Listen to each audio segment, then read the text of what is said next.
അനുഗ്രഹിക്കപ്പെട്ട നല്ല പകൽ സമയത്തിനായി ദൈവത്തെ സ്തുതിക്കുന്നു. ക്രമീകരിച്ച മീറ്റിങ്ങിൻ്റെ 6ാമത്തെ പകലിൽ നിങ്ങളോടൊപ്പം ഒരുമിച്ചായിരിക്കാൻ കർത്താവ് ജീവിതത്തിൽ നൽകിയ വിലപ്പെട്ട അവസരത്തിനായി സ്തോത്രം. ഞാൻ വളരെ സ്നേഹിക്കുന്ന, ബഹുമാനിക്കുന്ന അനുഗ്രഹീതനായ കർത്തദാസൻ പാസ്റ്റർ ബിന്നിൽ കുടുംബം, അവരെ ഓർത്ത് ഞാൻ ദൈവത്തെ സ്തുതിക്കുന്നു. അതുപോലെ ഇന്ന് പകൽ ഇവിടെ ആയിരിക്കുന്ന വാത്സല്യ മാതാപിതാക്കൾ, സഹോദരി സഹോദരന്മാർ, കുഞ്ഞുങ്ങൾ, അനുഗ്രഹിക്കപ്പെട്ട ഗാനങ്ങൾ ആലപിക്കുകയും കർത്താവിനെ മഹത്വപ്പെടുത്തുകയും ചെയ്ത ഗായിക സംഘം, എല്ലാവരെയും ഓർത്ത് ഇന്ന് പകൽ ദൈവത്തെ സ്തുതിക്കുന്നു.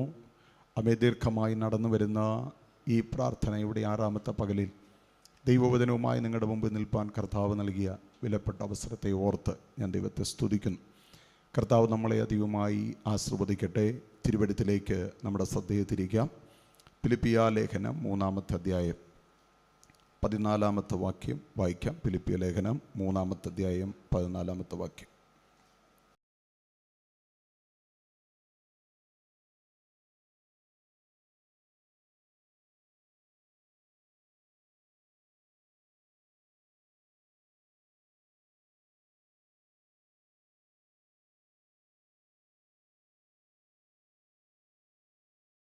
എല്ലാ കണ്ണുകളും ദൈവസംഘം അടച്ച് നമ്മെ സ്നേഹിക്കുന്ന നാഥങ്കിലേക്ക് വിശ്വാസത്താൽ കണ്ണുകളെ ഉയർത്തി നമുക്ക് വേണ്ടി സകലവും നന്മയ്ക്കായി മാത്രം ചെയ്യുന്ന കർത്താവിൽ ആശ്രയിച്ച്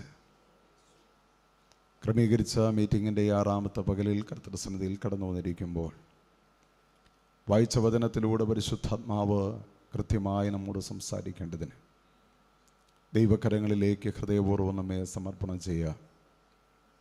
പൗലോസ് ദൈവസഭയോട് പറഞ്ഞപ്പോൾ, ഞങ്ങൾ ദൈവവചനവുമായി എഴുന്നേറ്റ് നിൽക്കുമ്പോൾ വചനത്തിൻ്റെ വാതിൽ തുറന്നു കിട്ടേണ്ടതിനും അതിൽ പ്രാഗൽഭ്യത്തോടെ സംസാരിക്കേണ്ടതിനും നിങ്ങൾ ഞങ്ങൾക്ക് വേണ്ടി പ്രാർത്ഥിപ്പീൻ എന്ന് പറഞ്ഞതുപോലെ വായിച്ചു കേട്ട വചനത്തിൻ്റെ മാർമിക സത്യങ്ങളെ കർത്താവ് വെളിപ്പെടുത്തുന്ന അല്പസമയം സ്തോത്രത്തോടെ ദൈവസ്ഥനിൽ പ്രാർത്ഥിക്കാം. സ്നേഹസമ്പന്നനായ ദൈവമേ, സ്വർഗസ്ഥ പിതാവേ, അനുഗ്രഹിക്കപ്പെട്ട നല്ല ദിനത്തെ ഓർത്ത് ഞങ്ങൾ അങ്ങേക്ക് സ്തോത്രം ചെയ്യുന്നു.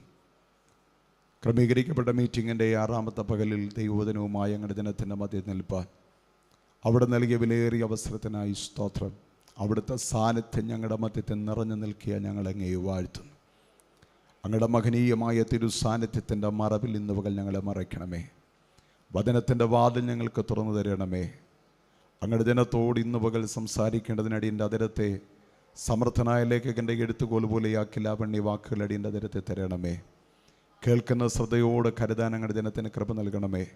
പ്രയോജനമുള്ളതൊന്നും മറച്ചു വയ്ക്കാതെ ഞങ്ങളോട് സംസാരിക്കണമേ. പ്രയോജനമില്ലാത്ത ഒരു വാക്കുപോലും അടിയൻ്റെ അതിരത്തിൽ തരാതെ തിരുനാമത്തെ ഇന്ന് പകൽ മഹിമപ്പെടുത്തണമേ എന്ന് പ്രാർത്ഥിക്കുന്നു. പ്രാർത്ഥന കേട്ടതിന് നന്ദി.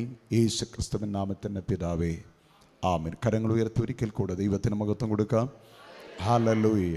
വളരെ പ്രാർത്ഥനയോടെ ദൈവസ്ഥലായിരിക്കാം. അപ്പോസ്തലനായ പൗലോസ് എഴുതിയ കാരാഗ്രഹ ലേഖനങ്ങളിൽ അതീവ ശ്രേഷ്ഠമേറിയ ലേഖനമാണ് ഫിലിപ്പിയ ലേഖനം. 4 ലേഖനങ്ങളാണ് അദ്ദേഹം കാരാഗ്രഹത്തിലായിരിക്കുമ്പോൾ ദൈവസഭയ്ക്ക് കൈമാറിയത്. ഫിലിപ്പിയ ലേഖനം, എഫേസ്യ ലേഖനം, ഫിലിപ്പിയ ലേഖനം, കൊലോസി ലേഖനം, ഫിലോമോന് എഴുതിയ ലേഖനം. ഇങ്ങനെ 4 ലേഖനങ്ങളാണ് അദ്ദേഹം കാരാഗ്രഹത്തിൽ കടന്നുകൊണ്ട് ദൈവസഭയ്ക്ക് കൈമാറിയത്. ആകെ പൗലോസ് എഴുതിയ ലേഖനങ്ങൾ 14, ആകെ ലേഖനങ്ങൾ 21 ലേഖനങ്ങളുടെയും പ്രത്യേകത ക്രിസ്തുവിനെ രക്ഷകനും കർത്താവുമായി സ്വീകരിച്ച ദൈവജനത്തെ ക്രിസ്തുവിൽ ധൈര്യമുള്ളവരാക്കി, ഉറപ്പുള്ളവരാക്കി നിർത്തുക എന്നതാണ് ലേഖനങ്ങളുടെ പ്രാധാന്യത.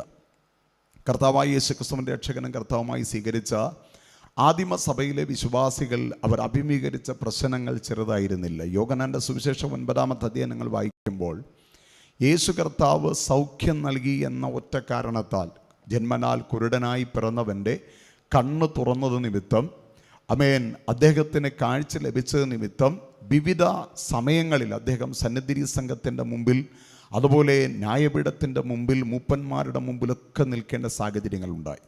സ്തോത്രം. യേശു ക്രിസ്തുവാണ് എന്നെ സൗഖ്യമാക്കിയത് എന്ന് പറഞ്ഞതാണ് ഇവിടുത്തെ പ്രശ്നം. സ്തോത്രം.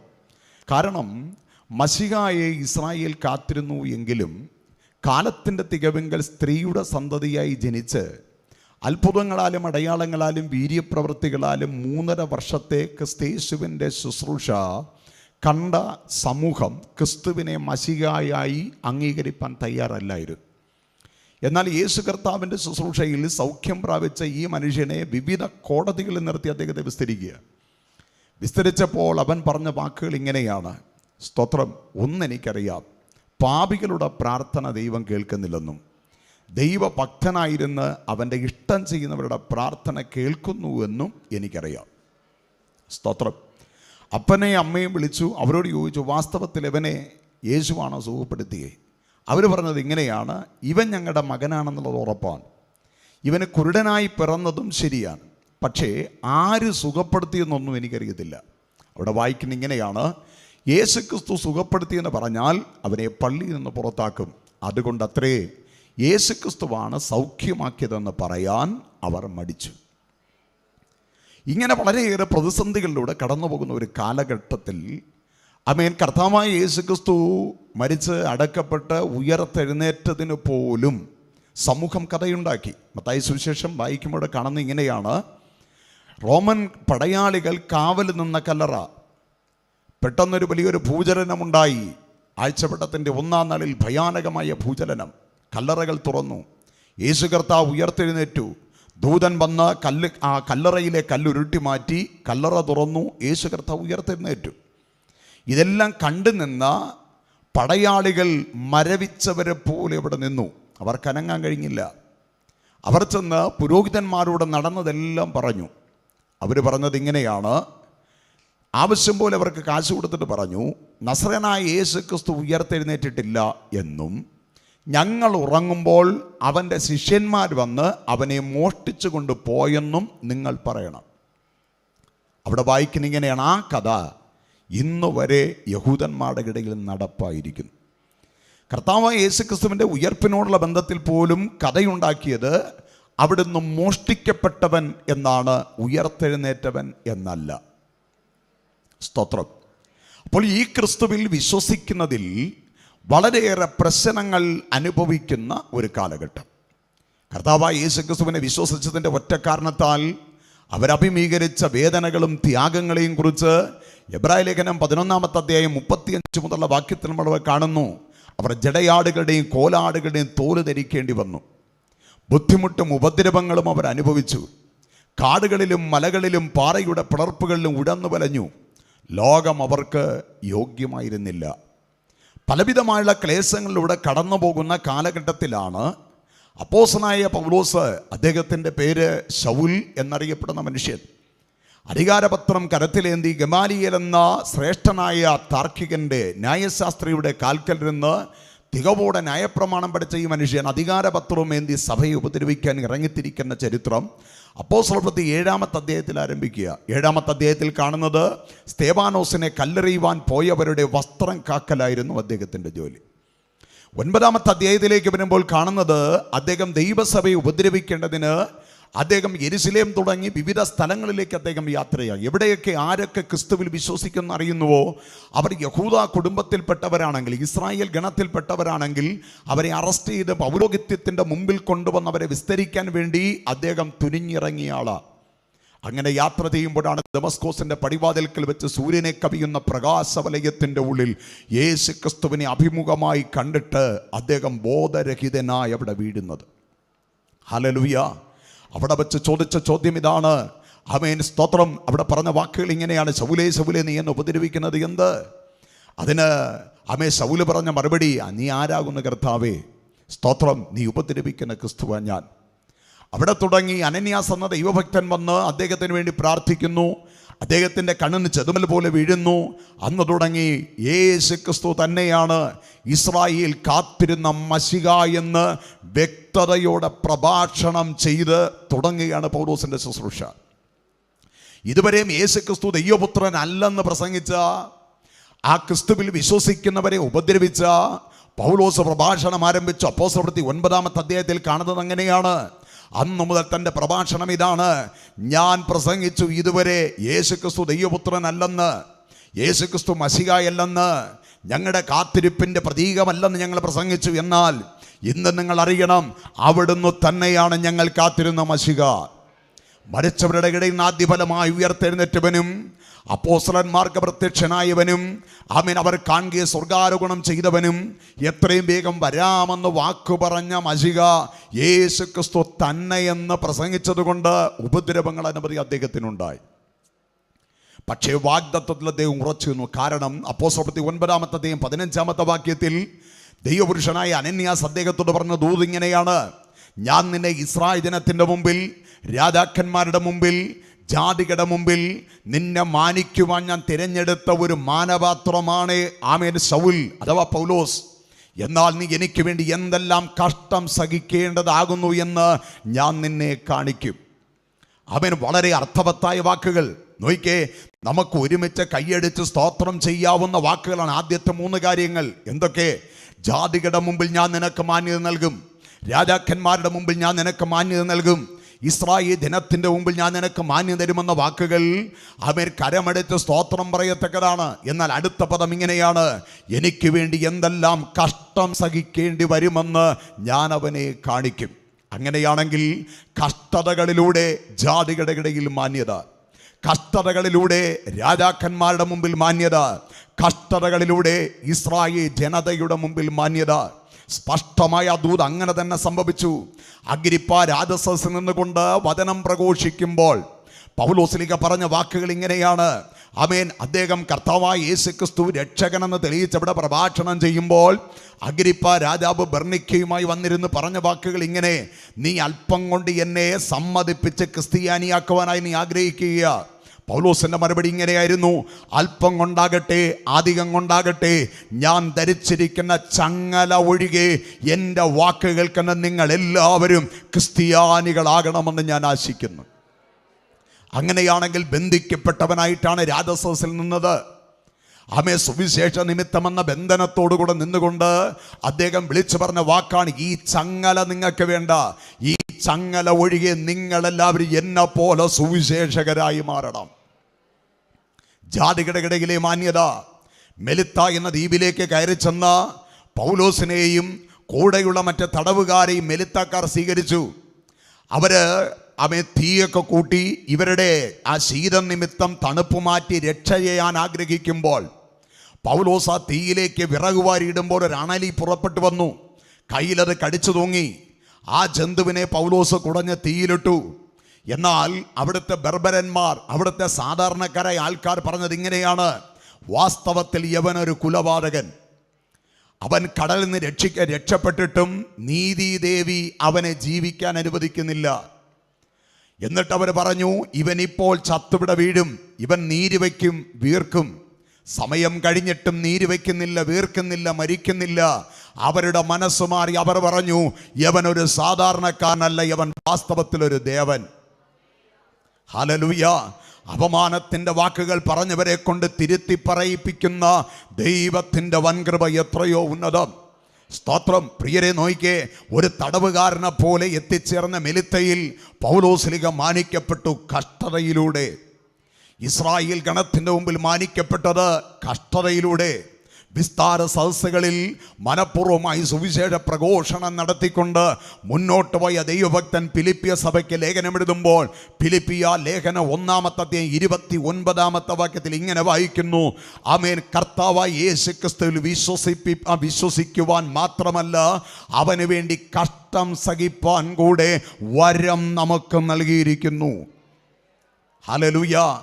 കഷ്ടത ജീവിതത്തിൻ്റെ ഭാഗമാണെന്നും സുവിശേഷ വേലയുടെ ഭാഗമാണെന്നും ആത്മീക ജീവിതത്തിൻ്റെ ശ്രേഷ്ഠതയുടെ ഭാഗമാണെന്നും നന്നായി മനസ്സിലാക്കിയ ദൈവഭക്തൻ പറഞ്ഞ വാക്കതാണ്: കർത്താവായ യേശുക്രിസ്തുവിൽ വിശ്വസിക്കുവാൻ മാത്രമല്ല, അവന് വേണ്ടി കഷ്ടം സഹിക്കുവാൻ കൂടെ വരം ലഭിച്ചവരാണ് നമ്മൾ.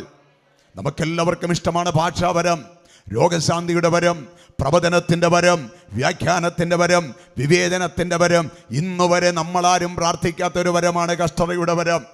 ആമേൻ. എന്തുകൊണ്ട് കഷ്ടത നമ്മുടെ ജീവിതത്തിൻ്റെ ഭാഗമായി മാറി? യേശുക്രിസ്തു പറഞ്ഞ വാക്കുകൾ ഇങ്ങനെയാണ്: ആമേൻ. ലോകത്തിൽ നിങ്ങൾക്ക് കഷ്ടമുണ്ടെങ്കിലും ഞാൻ ലോകത്തെ ജയിച്ചിരിക്കുന്നു. ആമേൻ. കഷ്ടത സഹിക്കുന്ന ഒരു ആത്മീകൻ തോൽവിയിലേക്കല്ല, കഷ്ടതയുടെ പിന്നിൽ ഒരു ജയത്തിലേക്കാണ് അവൻ്റെ കാഴ്ചപ്പാടുകൾ. ഹല്ലേലൂയ.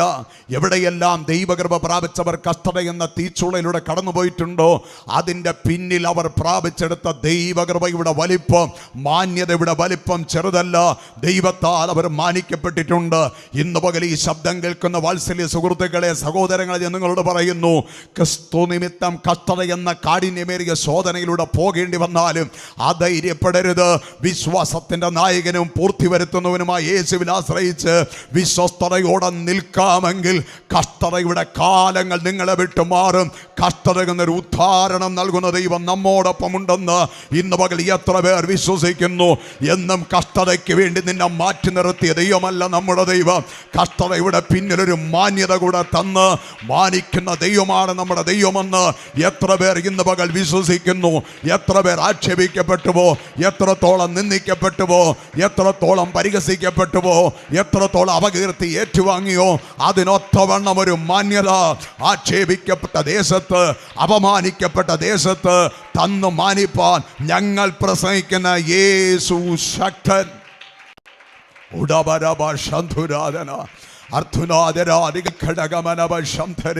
യേശുവിൻ്റെ രക്തത്താലും വചനത്താലും ജയം. ഇന്ന് പകൽ ഓർക്കുക, കഷ്ടതയിലൂടെ കടന്നുപോയൊരു ദൈവഭക്തൻ കാരാഗൃഹത്തിൻ്റെ ഉള്ളറയിൽ കിടക്കുമ്പോൾ ഫിലിപ്പിയ സഭയിൽ നിന്ന് എപ്പഫ്രാദിത്തോസ് കുറേ സ്തോത്ര വഴിപാടുകളുമായി തന്നെ കാണാനെത്തി. അപ്പോസ്തലനായ പൗലോസ്ലീഹ ഫിലിപ്പിയിൽ സഭ സ്ഥാപിക്കാൻ ഇടയായത് തൻ്റെ രണ്ടാമത്തെ മിഷണറി യാത്രയിലാണ്.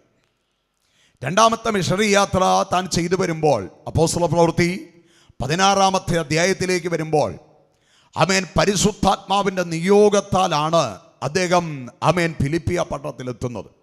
16 അധ്യായം അതിൻ്റെ 2 പാരഗ്രാഫ് ഒന്ന് വായിച്ചുള്ളൂ. അപ്പോസ്തല പ്രവൃത്തി 16 അധ്യായം അതിന്റെ 2 പാരഗ്രാഫ്. അവൻ ലുസ്ത്രയിലും ഇക്കോന്യയിലുമുള്ള സഹോദരന്മാരാൽ നല്ല സാക്ഷ്യം കൊണ്ടവനായിരുന്നു. അവൻ തന്നോടുകൂടെ പോരണമെന്ന് പൗലോസ് ഇച്ഛിച്ചു. അവന്റെ അപ്പൻ യവനൻ എന്ന് അവിടങ്ങളിലുള്ള യഹൂദന്മാർ എല്ലാവരും അറിഞ്ഞിരുന്നതിനാൽ അവരെ വിചാരിച്ച് അവനെ പരിച്ഛേദന കഴിപ്പിച്ചു. അവർ പട്ടണം തോറും ചെന്നു. അപ്പോസ്തല പ്രവൃത്തി 12 അധ്യായം 6 വാക്യം വായിച്ചു. അതാണല്ലോ 2 പാരഗ്രാഫ്. 6 വാക്യം, 16 അധ്യായം 6 വാക്യം. അവൻ ആസിയിൽ വചനം പ്രസംഗിക്കരുതെന്ന് പരിശുദ്ധാത്മാവ് വിലക്കുകയാൽ ഫ്രുഗ്യയിലും ഗലാത്തിയ ദേശത്തിലും കൂടി സഞ്ചരിച്ച് മുസിയയിലെത്തി ബിദുന്യയ്ക്ക് പോകുവാൻ ശ്രമിച്ചു. യേശുവിൻ്റെ ആത്മാവ് അവരെ സമ്മതിച്ചില്ല. അവർ മുസിയ കടന്നു ത്രോവാസിലെത്തി. അവിടെ വെച്ച് പൗലോസ് രാത്രിയിൽ മക്കദോന്യക്കാരനായ ഒരു പുരുഷൻ അരികെ നിന്ന്, നീ മക്കദോന്യയ്ക്ക് കടന്നു വന്ന് ഞങ്ങളെ സഹായിക്കുക എന്ന് തന്നോട് അപേക്ഷിക്കുന്ന ഒരു ദർശനം കണ്ടു. ഇവിടെ വായിക്കുന്നത്, ആസിയിൽ വചനം പ്രസംഗിക്കരുതെന്ന് പരിശുദ്ധാത്മാവ് വിലക്കി. ഒരിക്കലും ആസിയിൽ വചനം പ്രസംഗിക്കേണ്ടെന്നല്ല, ഇപ്പോൾ ആസിയിൽ വചനം പ്രസംഗിക്കേണ്ട. സ്തോത്രം. എന്നെ പരിശുദ്ധാത്മാവ് വിലക്കാൻ കാരണം, പരിശുദ്ധാത്മാവിൻ്റെ നിയോഗത്താൽ അവർ യാത്ര ചെയ്യുന്നത് കൊണ്ടാണ് പരിശുദ്ധാത്മാവ് വിലക്കിയത്. ഹല്ലേലൂയ. സ്വയാഭിപ്രായത്തിൽ യാത്ര ചെയ്യുന്നവരെ പരിശുദ്ധാത്മാവ് തടയാറില്ല.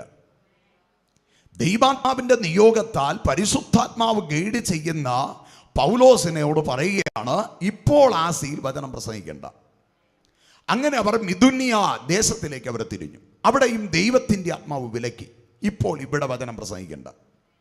അങ്ങനെ ദൈവസന്നിധിയിൽ പ്രാർത്ഥിക്കുമ്പോൾ പിന്നെ എവിടെ ഇപ്പോൾ വചനം പ്രസംഗിക്കേണ്ടേ?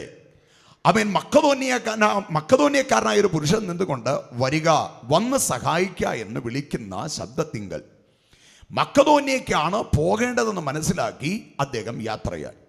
ഇനി അതിൻ്റെ 11 മുതലുള്ള വാക്യങ്ങൾ. അങ്ങനെ ഞങ്ങൾ ത്രോവാസിൽ നിന്ന് കപ്പൽ നീക്കി നേരെ സമോത്രോക്കയിലേക്കും പിറ്റേന്നാൾ നവോപ്പൊലിക്കും അവിടെ നിന്ന് ഫിലിപ്പിയിലേക്കും ചെന്നു. ഇത് മക്കദോന്യയുടെ ഒരു ഭാഗത്തെ ഒരു പ്രധാന പട്ടണവും റോമാക്കാർ കുടിയേറി പാർത്തതുമായിരുന്നു. ആ പട്ടണത്തിൽ ഞങ്ങൾ ചില ദിവസം പാർത്തു.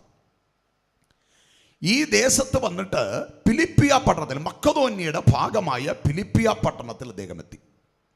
ആ ഭാഗത്ത് എവിടെയെങ്കിലും ഒരു പ്രാർത്ഥനാ സ്ഥലം ഉണ്ടോ എന്ന് തിരക്കി, ഒരിടവും കണ്ടില്ല. കാരണം ഫിലിപ്പിയ പട്ടണത്തിൻ്റെ ആ പട്ടണത്തെ പിടിച്ചടക്കിയ അലക്സാണ്ടർ ചക്രവർത്തിയുടെ പിതാവ് ഫിലിപ്പ്, അദ്ദേഹത്തിൻ്റെ പിൽക്കാലത്ത് ഇതിനെ അദ്ദേഹത്തിന് പിടിച്ചടക്കിയ തുടർമാനം വന്ന രാജാക്കന്മാർ, റോമൻ ഗവർണർമാർ ഇതിനെ ഒരു പട്ടാള കോളനിയാക്കി മാറ്റി. യഹൂദന്മാർ അവിടെവിടെയായി ചിതറിപ്പാർക്കുന്നുണ്ടെങ്കിലും പിന്നത്തേതിൽ ഇതൊരു പട്ടാള കോളനിയായി മാറി. ഇവരെ വെച്ചത് രാജാക്കന്മാരുടെ സംരക്ഷണയ്ക്ക് വേണ്ടിയിട്ട്. ഈ പട്ടാളക്കാരിൽ ഏകദേശം 10,000-ലധികം പേരെ ഈ കോളനിയിൽ പാർപ്പിച്ചുകൊണ്ട് ഈ ദേശം ഇങ്ങനെ ഒരു പട്ടാള കോളനിയായി മുന്നോട്ട് പോകുന്നത് കൊണ്ട് സിനഗോഗുകൾ, പ്രാർത്ഥനാ സ്ഥലങ്ങൾ അവിടെ ഇല്ലായിരുന്നു. അതുകൊണ്ട് പൗലോസ് പുഴവക്കത്തേക്ക് ചെന്നു. അവിടെ ഒരു വലിയൊരു പബ്ലിക് മാർക്കറ്റ് ഉണ്ട്. ഈ മാർക്കറ്റിൽ പരവതാനികൾ, വിശേഷമായ വസ്ത്രങ്ങൾ, രാജാക്കന്മാർ ധരിക്കുന്ന മേന്മേറിയ വസ്ത്രങ്ങൾ, ഇങ്ങനെ വിവിധ തരത്തിലുള്ള വസ്ത്രങ്ങൾ കൊണ്ടുവന്ന് വിൽക്കുന്ന വ്യാപാരികളെ കൊണ്ട് നിറഞ്ഞ ഒരു സ്ഥലം. അവിടെ ഒരു സ്ത്രീ ദൈവത്തിൻ്റെ വചനം കേൾക്കേണ്ടതിന് ദൈവം അവരുടെ ഹൃദയത്തെ തുറക്കാനിടയായി. പൗലോസ് അവിടെ നിന്നുകൊണ്ട് പ്രഭാഷണം ആരംഭിച്ചു. എന്താണ് പ്രസംഗം? കാലത്തിൻ്റെ തികവിങ്കൽ സ്ത്രീയുടെ സന്തതിയായി ജനിച്ച മാനവകുലത്തിൻ്റെ രക്ഷകനായ കർത്താവായ യേശുക്രിസ്തുവാണ് ഏക രക്ഷകൻ എന്ന സന്ദേശം. ഈ ചന്തയുടെ ഒരു കോണിൽ നിന്നുകൊണ്ട് പ്രഭാഷണം തുടങ്ങിയപ്പോൾ രക്താംബരം വിൽക്കുന്നവളും ഫിലിപ്പിയ പട്ടണത്തിലെ ഒരു സമ്പന്ന കുടുംബത്തിൽപ്പെട്ടവളുമായ ലുദിയ എന്ന വ്യക്തി ഈ സുവിശേഷം കേൾക്കാനായി തുടങ്ങി. സ്തോത്രം. പ്രഭാഷണത്തിൻ്റെ ഒടുവിൽ അവർ അടുത്തു വന്നിട്ട് ചോദിച്ചു, എന്നെ ക്രിസ്തുവിൽ വിശ്വസ്ത എന്ന് എണ്ണുന്നുവെങ്കിൽ എൻ്റെ വീട്ടിൽ വന്ന് പാർപ്പി. സ്തോത്രം. ചരിത്ര പശ്ചാത്തലങ്ങൾ പറയുന്ന ഇങ്ങനെയാണ്. അവിടെ ആരംഭിച്ച പ്രാർത്ഥനയുടെ കൂടിവരവാണ് ഫിലിപ്പിയ സഭയെന്നാണ് പൊതുവിലുള്ള അഭിപ്രായം. സ്തോത്രം. അപ്പോൾ അവിടെ ആരംഭിച്ച പ്രാർത്ഥന ഒരു വിശാലതയിലേക്ക് കാര്യങ്ങൾ മുന്നോട്ട് പോകാനായി തുടങ്ങി. അനേക രക്ഷയുടെ അനുഭവത്തിലേക്ക് കടന്നു വന്നു. ദൈവകൃപയുടെ വലിപ്പം തിരിച്ചറിഞ്ഞ, കഷ്ടതകളെ തരണം ചെയ്ത് വിശ്വാസത്തിൽ നിലനിന്ന അനുഗ്രഹീതമായ ഒരു സഭ ഫിലിപ്പിയിൽ ഉടലെടുത്തു. അവർ ദൈവസഭയ്ക്ക് വേണ്ടി കൈത്താങ്ങൾ ചെയ്യുന്ന, സാമ്പത്തികം ചിലവിടുന്ന ഒരു അനുഗ്രഹിക്കപ്പെട്ട സഭയായി ഫിലിപ്പിയ സഭ അങ്ങ് മാറി.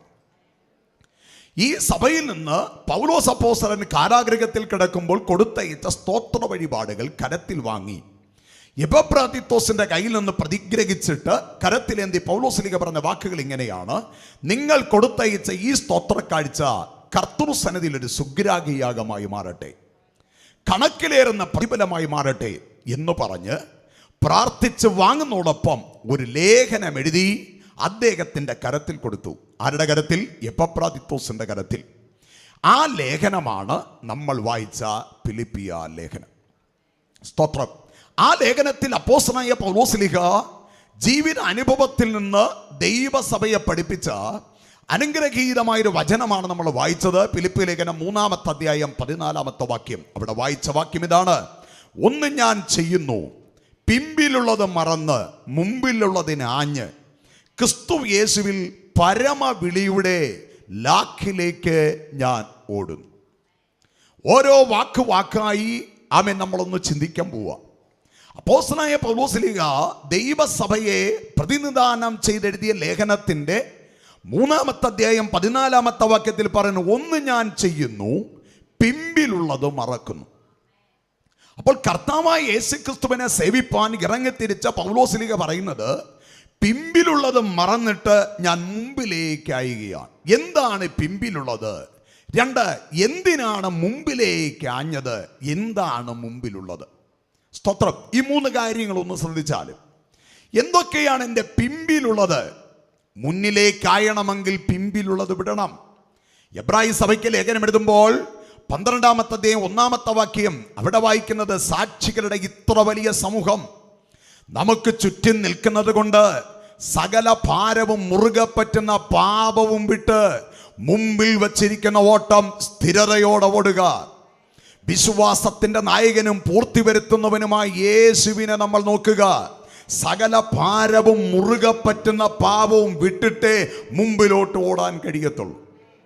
അപ്പോസ്തലനായ പൗലോസിന്റെ ജീവിതത്തിൽ പിന്നിലുള്ളത് എന്തൊക്കെയാണ്? ചില വേദഭാഗങ്ങളിലേക്ക് നമുക്ക് വരാം. വേഗം ഒന്ന് വായിച്ചു തന്നാൽ അഭിച്ചിരി ഭംഗിയായിരുന്നു. പിമ്പിലുള്ളത് എന്തൊക്കെയാണ്? ഫിലിപ്പിയ ലേഖനം 3-ാമത്തെ അധ്യായം 4 മുതലുള്ള വാക്യങ്ങൾ ഒന്ന് വായിക്കാം. പക്ഷേ എനിക്ക് ജഡത്തിലും ആശ്രയിപ്പാൻ വകയുണ്ട്. മറ്റാർക്കെങ്കിലും ജഡത്തിൽ ആശ്രയിക്കാൻ കഴിയുമെങ്കിൽ എനിക്ക് അതിനേക്കാൾ അധികം 8-ാം നാളിൽ പരിച്ഛേദനയേറ്റവൻ. ജീവിതത്തിൽ പറയുകയാണ്, ഞാൻ വിട്ടുകളഞ്ഞ എൻ്റെ പിമ്പിലുള്ള കാര്യങ്ങൾ. 1, 8-ാം നാളിൽ പരിച്ഛേദനയേറ്റവൻ. ഇസ്രായേൽ ജാതിക്കാരൻ ബെന്യാമീൻ ഗോത്രക്കാരൻ എബ്രായരിൽ നിന്ന് ജനിച്ച എബ്രായൻ ന്യായപ്രമാണം സംബന്ധിച്ച് പരീശൻ ശുഷ്കാന്തി സംബന്ധിച്ച് സഭയെ ഉപദ്രവിച്ചവൻ ന്യായപ്രമാണത്തിന്റെ നീതി സംബന്ധിച്ച് അനന്യൻ മാറ്റമില്ലാത്തവൻ എങ്കിലും എനിക്ക് ലാഭമായിരുന്നതെല്ലാം ഞാൻ ക്രിസ്തു നിമിത്തം ഛേദം എന്ന് എണ്ണി. എനിക്ക് ലാഭമായിരുന്നതൊക്കെ. ക്രിസ്തുവിനെ വിശ്വസ്തതയോടെ സേവിക്കണമെങ്കിൽ ലോകത്തിൽ ലാഭമായിരുന്നതിനെ ഛേദമെന്നെണ്ണിയാലേ ക്രിസ്തുവിനെ പ്രസാദിപ്പിക്കാൻ കഴിയും. ഹല്ലേലൂയ. ലാഭമുള്ളത് പോകുകയും ചെയ്യരുത്, ക്രിസ്തുവിനെ സേവിക്കുകയും വേണം എന്ന് പറഞ്ഞാൽ സാധ്യമല്ല. അപ്പൊ ലാഭമായിരുന്നതൊക്കെ ഛേദമെന്നെണ്ണി ക്രിസ്തുവിനെ താൻ സേവിച്ചു. ആ പദങ്ങളൊന്ന് ശ്രദ്ധിച്ചേ. 8-ാം നാളിൽ പരിച്ഛേദനയേറ്റവൻ, ഇസ്രായേൽ ജാതിക്കാരൻ, ബെന്യാമീൻ ഗോത്രക്കാരൻ, എബ്രായരിൽ ജനിച്ച എബ്രായൻ, ന്യായപ്രമാണം സംബന്ധിച്ച് പരീശൻ, ശുഷ്കാന്തി സംബന്ധിച്ച് സഭയെ ഉപദ്രവിച്ചവൻ, ന്യായപ്രമാണത്തിലെ നീതി സംബന്ധിച്ച് അനന്യൻ. എങ്കിലും ഇതെല്ലാം എനിക്ക് ലാഭമായിരുന്നു സമൂഹത്തിൻ്റെ മുമ്പിൽ. ഇസ്രായേൽ ചരിത്രം നിങ്ങൾ പഠിച്ചാൽ ഒരാൺകുട്ടി, ഒരു ഇസ്രായേൽക്കാരൻ ജനിച്ചാൽ 6-ാമത്തെ വയസ്സ് മുതൽ 12-ാമത്തെ വയസ്സ് വരെ അവൻ ന്യായപ്രമാണം പഠിക്കണം. അത് അവൻ നിർബന്ധമായൊരു കാര്യമാണ്. ന്യായപ്രമാണം കൃത്യമായി അവൻ 6 വർഷം പഠിച്ചിരിക്കണം. ഈ ന്യായപ്രമാണം പഠിച്ചു കഴിഞ്ഞ് വീണ്ടും ഒരു ശാസ്ത്രിയായി മാറണമെങ്കിൽ വീണ്ടും 6 വർഷം കൂടെ പഠിക്കണം. അവർക്കാണ് ജനസമൂഹത്തിൽ പഠിപ്പിക്കുവാനുള്ള അനുവാദം. ദീർഘമായ 12 വർഷം പഠിച്ചതിന് ശേഷവും ആ കാലഘട്ടത്തിൽ അറിയപ്പെട്ട ന്യായപ്രമാണ പ്രൊഫസർ, ഒരു ഉന്നതനായ പരീശഗണത്തിൽപ്പെട്ട ഒരു വ്യക്തിയാണ് ഗമാലിയേൽ. അദ്ദേഹത്തിൻ്റെ കാൽക്കലിരുന്ന് ന്യായപ്രമാണം തികവോടെ പഠിച്ച് സന്നിധി സംഘത്തിലെ അംഗവും ശാസ്ത്രിമാരുടെ ഗണത്തിൽ ഒരു വ്യക്തിത്വവുമായി മാറിയ വ്യക്തിയായിരുന്നു അപ്പോസ്തലനായ പൗലോസ്ലീഹ. സ്തോത്രം. ന്യായപ്രമാണം സംബന്ധിച്ച് അദ്ദേഹം ഏത് ഭാഗത്തുനിന്നും പറയാൻ അറിവുള്ള മനുഷ്യൻ. അദ്ദേഹത്തിൻ്റെ ലേഖന ഭാഗങ്ങളിൽ റോമാലേഖനവും എബ്രായ ലേഖനവും നിങ്ങൾ വായിച്ചാൽ അതിനകത്ത് ഉടനീളം ഉദ്ധരണികൾ നിങ്ങൾക്ക് കാണാം. മോശ എഴുതിയ പഞ്ചഗ്രന്ഥങ്ങളിൽ നിന്നും, തുടർമാനം കാണുന്ന ചരിത്ര ഗ്രന്ഥങ്ങളിൽ നിന്നും, തുടർമാനം കാണുന്ന വലിയ ചെറിയ പ്രവാചകന്മാരുടെ ഗ്രന്ഥങ്ങളിൽ നിന്നും എടുത്ത വചനങ്ങൾ ചേർത്തിട്ട് കോർത്തിണക്കിയ 2 ലേഖനങ്ങൾ, അതിപ്രധാനപ്പെട്ട 2 ലേഖനങ്ങൾ, പെട്ടെന്ന് വായിച്ചാൽ മനസ്സിലാകാത്ത 2 ലേഖനങ്ങൾ, റോമർക്കെഴുതിയ ലേഖനം, എബ്രായ ലേഖനം. ഈ 2 ലേഖനങ്ങൾക്കകത്തും കോർത്തിണക്കിയിരിക്കുന്ന പഴയ നിയമത്തിലെ ഭാഗങ്ങളൊക്കെ നിങ്ങൾക്ക് നോക്കിയാൽ തന്നെ മനസ്സിലാകും അപ്പോസ്തലനായ പൗലോസിന്റെ വചനത്തിലെ അറിവിൻ ശ്രേഷ്ഠത. സ്തോത്രം. ഈ മനുഷ്യൻ പറയുകയാണ്, ലോകപ്രകാരം എനിക്കിതെല്ലാം ലാഭമായിരുന്നു. ലോകപ്രകാരം ഞാൻ നേടിയെടുത്ത ന്യായപ്രമാണത്തിന്റെ അറിവ് 2. വിവിധ ഭാഷകൾ കൈകാര്യം ചെയ്യുവാൻ സെക്കുലർ വിദ്യാഭ്യാസത്തിൽ അദ്ദേഹം ശ്രേഷ്ഠനായിരുന്നു. അതാണ് രാജശ്രീ ഫെസ്തോസിന്റെ മുമ്പിൽ നിന്ന് സംസാരിക്കുമ്പോൾ അദ്ദേഹം പറഞ്ഞൊരു വാക്കുണ്ട്, പൗലോസേ, നിന്റെ വിദ്യാബഹുത്വത്താൽ നിനക്ക് ഭ്രാന്ത് പിടിച്ചിരിക്കുക. സ്തോത്രം. വിവിധ ഭാഷകൾ കൈകാര്യം ചെയ്യുന്ന ആരാമ്യ, എബ്രായ, ഗ്രീക്ക് തുടങ്ങിയ വിവിധ ഭാഷകൾ കൈകാര്യം ചെയ്യത്തക്ക ജ്ഞാനം അദ്ദേഹത്തിനുണ്ടായിരുന്നു. 3, അദ്ദേഹം ഒരു തൊഴിൽ പഠിച്ചിരുന്നു. തൊഴില് കൂടാരപ്പണിയായിരുന്നു. സർക്കുലർ വിദ്യാഭ്യാസത്തിൽ ശ്രേഷ്ഠൻ, ന്യായപ്രമാണത്തിൽ ശ്രേഷ്ഠൻ. ഇതോടൊപ്പം തന്നെ കൈവശമാക്കിയൊരു തൊഴില്, എല്ലാത്തിലും മാന്യത പുലർത്തിയ, ലോകം അംഗീകരിച്ച, ഇസ്രായേൽ സമൂഹത്തെ ബഹുമാനിച്ച ബഹുമാന്യനായ മനുഷ്യൻ പറയുകയാണ്, യേശു ക്രിസ്തു നിമിത്തം ലാഭമായിരുന്നതെല്ലാം ഞാൻ ഛേദമെന്നെണ്ണിയിട്ടാണ് യേശുവിൻ്റെ പിന്നാലെ ഞാൻ ഇറങ്ങിത്തിരിച്ചത്. അതാണ് പറഞ്ഞ, ഒന്ന് ഞാൻ ചെയ്യുന്നു, പിമ്പിലുള്ളത് മറക്കും. ജീവിതത്തിൽ ലാഭമായിരുന്നത് ഛേദം എന്നെണ്ണി. ലോകം നൽകിയ മാന്യത ഛേദമെന്നെണ്ണി. 2-ാമത്തെ കാര്യം ശ്രദ്ധിച്ചേ. അപ്പോസ്തല പ്രവൃത്തി 16-ാമത്തെ അധ്യായം 37-ാമത്തെ വാക്യം ഒന്ന് വായിക്കൂ. അപ്പോസ്തല പ്രവൃത്തിയുടെ പുസ്തകം 16-ാമത്തെ അധ്യായം 37-ാമത്തെ വാക്യം. പൗലോസ് അവരോട് റോമൻ പൗരന്മാരായ ഞങ്ങളെ വിസ്താരം കൂടാതെ പരസ്യമായി അടുപ്പിച്ച് തടവിലാക്കിയല്ലോ. ഇപ്പോൾ രഹസ്യമായി ഞങ്ങളെ പുറത്താക്കുന്നുവോ? മാന്യതയുടെ രണ്ടാമത്തെ ഭാഗം പറയുകയാണ്. ഞങ്ങളാരാ? റോമൻ പൗരന്മാർ. മറ്റൊരു വേദിയിൽ പൗലോസ് ലീഗ പറഞ്ഞാൻ റോമൻ പൗരനാണെന്ന് പറഞ്ഞപ്പോൾ ഒരു ദേശാധിപതി പറഞ്ഞ വാക്കിങ്ങനെയാണ്, അതെയോ, ഞാനത് ഏറിയ മുതൽ കൊടുത്താണ് സമ്പാദിച്ചത്. പൗലോസ് പറഞ്ഞു, ഞാൻ മുതൽ കൊടുത്ത് സമ്പാദിച്ചതല്ല, ഒരു റോമാക്കാരനായി ജനിച്ചവനാണ് ഞാൻ. വിസ്താരം കൂടാതെ വിധി കൽപ്പിക്കുവാനോ തടവിലാക്കാനോ ഒരു റോമൻ പൗരന്റെ മേൽ ഒരു ആധിപത്യം വയ്ക്കാനോ അനുവാദമില്ല. റോമൻ ഗവൺമെന്റ് നൽകിയിരിക്കുന്ന അധികാരവും ആമേൻ അവിടുത്തെ ശ്രേഷ്ഠതയും തനിക്കുണ്ട്, ഒരു പൗരത്വം തനിക്കുണ്ട്. എന്നാൽ പൗലോസ് പറയുന്നു, ക്രിസ്തു നിമിത്തം ആ ശ്രേഷ്ഠതയുടെ പൗരത്വത്തെ ഞാൻ ഛേദം എന്നെണ്ണി. ഹല്ലേലൂയ. മൂന്നാമത്തെ കാര്യം ശ്രദ്ധിച്ചേ. അപ്പോസ്തല പ്രവൃത്തിയുടെ പുസ്തകം 23-ാമത്തെ അധ്യായം 6-ാമത്തെ വാക്യം വായിക്കാം. അപ്പോസ്തല പ്രവൃത്തിയുടെ പുസ്തകം 23:6 വാക്യം. എന്നാൽ ന്യായാധിപ സംഘത്തിൽ ഒരുപക്ഷം സദൂക്യരും ഒരുപക്ഷം പരീശന്മാരുമാകുന്നു എന്ന് ഞാൻ മനസ്സിലാക്കി. സഹോദരന്മാരെ, ഞാനൊരു പരീശനും പരീശന്മാരുടെ ഗണത്തിൽ ഒരു മകനുമാകുന്നു എന്ന് പറഞ്ഞു. മരിച്ചവരുടെ പ്രത്യാശയെയും പുനരുത്ഥാനത്തെയും കുറിച്ച് ഞാൻ വിസ്താരത്തിലായിരിക്കുന്നുവെന്ന് പറഞ്ഞു. അവരിത് പറഞ്ഞപ്പോൾ പരീശന്മാരും സദൂക്യരും തമ്മിൽ ഇടഞ്ഞു. സംഘം ചിത്രിച്ചു. ആമേനോട് വായിക്കുന്നത് ഇങ്ങനെയാണ്. പരീശഗണത്തിൽപ്പെട്ട ഒരു മനുഷ്യൻ, ഗമാലിയേൽ എന്ന ഉന്നതനായ മനുഷ്യന്റെ കാൽക്കലിരുന്ന് ന്യായപ്രമാണം പഠിച്ച മനുഷ്യൻ, പൗലോസിനെ വിസ്തരിക്കുവാനായി കൊണ്ടു നിർത്തിയ സ്ഥലത്ത് രണ്ട് ഗ്രൂപ്പ്, ഇസ്രായേലിലെ വിവിധ ഗ്രൂപ്പുകളുണ്ട്. പരീശന്മാർ, സദൂക്യർ, ന്യായശാസ്ത്രികൾ, എരിവുകാർ, മൂപ്പന്മാർ, ഇങ്ങനെ തുടങ്ങി വിവിധ തലങ്ങളുണ്ട്. അതിൽ രണ്ട് ഗ്രൂപ്പുകൾ സന്നിധി സംഘത്തിൽ 70 പേരടങ്ങുന്ന വലിയ ഗണത്തിൽ ഉൾപ്പെട്ടവരാണ്.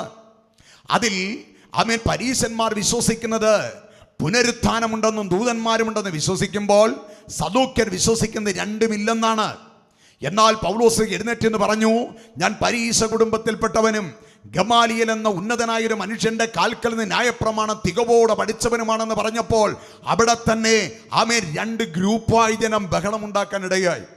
ഞാൻ പറഞ്ഞു വന്ന 3 കാര്യങ്ങൾ ശ്രദ്ധിച്ചേ. പൗലോസിലേക്ക് ഒന്നാമത് പറഞ്ഞത്, എന്തൊക്കെയാണ് എനിക്ക് പിന്നിലുള്ളത്? 8-ാം നാളിൽ പരിച്ഛേദനയേറ്റവൻ, ഇസ്രായേൽ ജാതിക്കാരൻ, എബ്രായ കുലത്തിലുള്ളവൻ, അവൻ ന്യായപ്രമാണ തികവനുസരിച്ച് ഒരു പരീശൻ, അവൻ ന്യായപ്രമാണം സംബന്ധിച്ച് മാറ്റമില്ലാത്തവൻ, അവൻ ജീവിതത്തിൽ ലാഭമായിരുന്നതിനെ ഛേദമെന്നെണ്ണി. 2, റോമൻ പൗരത്വം പലരും വില കൊടുത്തു വാങ്ങിയത്, എനിക്ക് ജന്മനാൽ സിദ്ധിച്ചത്. 3-ാമത് പറഞ്ഞു, ഗമാലിയേൽ എന്ന ഉന്നതനായ ആമേൻ ഒരു ശ്രേഷ്ഠ മനുഷ്യന്റെ കാൽക്കലിൽ നിന്ന് ന്യായപ്രമാണം തികവോടെ പഠിച്ച പരീശ ഗണത്തിൽപ്പെട്ട ഒരു മനുഷ്യനാണ് ഞാൻ. ജീവിതത്തിൽ പ്രശംസിക്കാനുണ്ടെങ്കിൽ, ഉയർത്തി കാണിക്കാനുണ്ടെങ്കിൽ, ഇതോളം ഉയരാൻ വേറൊരുത്തൻ യഹൂദഗണത്തിൽ ഇല്ലാതിരിക്കുമ്പോൾ യേശു ക്രിസ്തു നിമിത്തം ലാഭമായിരുന്നതെല്ലാം ഛേദമെന്നെണ്ണിയിട്ടാണ് യേശുവിന് വേണ്ടി കഷ്ടം സഹിപ്പാൻ ഇറങ്ങിയത്. ദൈവജനത്തോട് പറയട്ടെ, ലാഭമായിരുന്നതിനെ ഛേദമെന്നെണ്ണാൻ കഴിയാത്തത് കൊണ്ട് ഇന്നും വിശ്വാസ ജീവിതത്തിൽ നിലനിൽക്കുവാൻ കഴിയാത്തവർ എത്രയോ പേർ. ആത്മീയത്തിൽ നിൽക്കാൻ ആഗ്രഹമുണ്ട്, പക്ഷേ ലാഭമെന്നെണ്ണിയത് ഛേദമെന്നെണ്ണാൻ മടിയാണ്. ഈ ക്രിസ്തുവിൻ്റെ മാർഗത്തിൽ വന്നാൽ സമൂഹം വെറുക്കും, സഹോദര ബന്ധങ്ങൾ അകലും, പള്ളിക്കാർ കൈവിടും, മറ്റുള്ളവർ നമ്മളെ ദുഷിക്കും, പെന്തക്കോസിലോ പോയതെന്ന് ചോദിക്കും, അപമാനിക്കും, ആക്ഷേപങ്ങൾ ഉണ്ടാകും എന്ന ചിന്തയിൽ ഇന്നും ക്രിസ്തുവിനെ വിശ്വസ്തതയോടെ സേവിപ്പാൻ കഴിയാതെ മുന്നോട്ട് പോകുന്ന യാത്രികരോട് ഞാൻ പറയട്ടെ, ദൈവസ്നേഹം നിങ്ങളിൽ വസിക്കണമെങ്കിൽ ലാഭമായിരുന്നതിനെ ഛേദമെന്നെണ്ണാൻ തയ്യാറാകണം. ഹല്ലേലൂയ. അതാ യേശു ക്രിസ്തു ഉപമകൾ പറഞ്ഞപ്പോൾ ഇങ്ങനെ പറഞ്ഞു. ഒരു മനുഷ്യൻ കടന്നു പോകുമ്പോൾ നിധിയിരിക്കുന്ന ഒരു വയൽ കണ്ടു. അദ്ദേഹം ചെന്നു, ആ നിധിയെ അദ്ദേഹം മറച്ചു വെച്ചു. തനിക്കുള്ളതെല്ലാം വിറ്റിട്ട് ആ വയൽ വാങ്ങി. മനുഷ്യകാഴ്ചയ്ക്ക് വിലപിടിപ്പുള്ള വയലുകൾ പലതും വിൽക്കുമ്പോൾ ബന്ധുജനങ്ങൾ ചോദിച്ചു, എന്തിനാടോ ഇതൊക്കെ വിൽക്കുന്നേ? അദ്ദേഹത്തിന് ഒറ്റ മറുപടിയേ ഉള്ളൂ, ഇതിനേക്കാൾ വിലമതിക്കുന്ന നിധി മറഞ്ഞിരിക്കുന്ന ഒരു വയൽ ഞാൻ കണ്ടു. അതുകൊണ്ടാണ് ഇതെല്ലാം ഞാൻ വിറ്റിട്ട് അത് വാങ്ങാനായി ഇറങ്ങിയത്. വിശ്വാസ ജീവിതത്തിലേക്ക് ഇറങ്ങിത്തിരിച്ച ദൈവമക്കളോട് ഞാൻ പറയുന്നു, ലോകം, ജഡം, പിശാച് ഇവ നൽകുന്ന സന്തോഷത്തിൽ സുഖിച്ച് ജീവിക്കുന്ന ഒരുത്തനും ക്രിസ്തുവിനെ പ്രസാദിപ്പിക്കുവാൻ കഴിയുകയില്ല. ലോകത്തെ വിട്ടുവരിഞ്ഞ്, ലോകമോഹങ്ങളെ വിട്ടുവരിഞ്ഞ്, ലോകത്തിലുള്ളതിനെ വിട്ടുപിരിയാത്ത ഒരു വ്യക്തിക്ക് ദൈവത്തെ പ്രസാദിപ്പിക്കുവാൻ കഴിയുകയില്ല. ആമേൻ. കാലം അതിൻ്റെ അന്ത്യത്തിലേക്ക് എത്തിക്കൊണ്ടിരിക്കുന്ന ഈ കാലത്ത് ആത്മീകരായ നിങ്ങളോട് ഇങ്ങനെ വിളിച്ചു പറയുന്നു, ലോകത്തെയും കൊണ്ട് കർത്താവിൻ്റെ പിന്നാലെ യാത്ര ചെയ്യാൻ കഴിയുകയില്ല. ലോകത്തിലുള്ള സ്നേഹത്തെയും കൊണ്ട് ക്രിസ്തുവിൻ്റെ പുറകെ പോകാൻ ആമേൻ കഴിയുകയില്ല. ഇന്ന് പകൽ ഞാൻ ചോദിക്കട്ടെ, ലോകക്കാർ നിങ്ങൾക്ക് തന്ന മാന്യത വിട്ട് എത്ര പേർക്ക് കർത്താവിൻ്റെ പുറകെ ഇറങ്ങാൻ ആശയുണ്ട്? Hallelujah, hallelujah. ആരാധനയ്ക്ക് മാത്രം കൂടി ലോകക്കാരോട് ഇടകലർന്നുള്ള ജീവിതം പരാജയം. ആത്മീയ കൂട്ടായ്മകൾക്ക് പങ്കെടുത്ത് ആമേൻ ദൈവത്തിൽ നിന്ന് എന്തെങ്കിലുമൊക്കെ പ്രാപിക്കാമെന്ന് ചിന്തിക്കുന്ന ചിന്ത പരാജയം. ആമേൻ. നമ്മൾ ആത്മീക ജീവിതത്തിൽ ഭിക്ഷാടനക്കാരാകാതെ ക്രിസ്തുവിൻ്റെ മക്കളായി മാറുക. അബ്ബാ, പിതാവേ എന്ന് വിളിക്കുന്ന സ്വപുത്രന്റെ ആത്മാവിനെ പ്രാപിച്ച് നിത്യതയിലെത്തുവാനായി ശ്രമിക്കുക.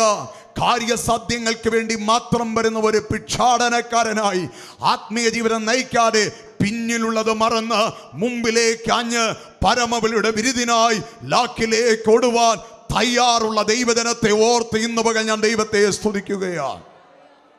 ഹല്ലേലൂയ. പിമ്പിലുള്ളത് മറന്നു. ഇനി ഒരു ചോദ്യം, ഈ പിമ്പിലുള്ളത് മറക്കാൻ കാരണം എന്താ? ഈ പിമ്പിലുള്ളത് മറന്ന് മുമ്പിലേക്ക് ആയാനുള്ള കാരണം എന്താ? അതിന് പൗലോസ് പറയുന്ന ചില വാക്കുകളുണ്ട്. ആമേൻ. അപ്പോസ്തല പ്രവൃത്തി 9-ാമത്തെ അധ്യായം 1 മുതലുള്ള വാക്യങ്ങൾ വായിച്ചു വരുമ്പോൾ അവിടെ പറയുന്നത്, ആമേൻ, സ്തോത്രം, ദമസ്കോസിൽ വെച്ച് കണ്ട ദൈവിക ദർശനമാണ്. അതിൽ 6-7 വാക്യങ്ങളൊന്ന് വായിച്ചുള്ളൂ. അപ്പോസ്തല പ്രവൃത്തി 9-ാമത്തെ അധ്യായം 6-7 വാക്യങ്ങൾ.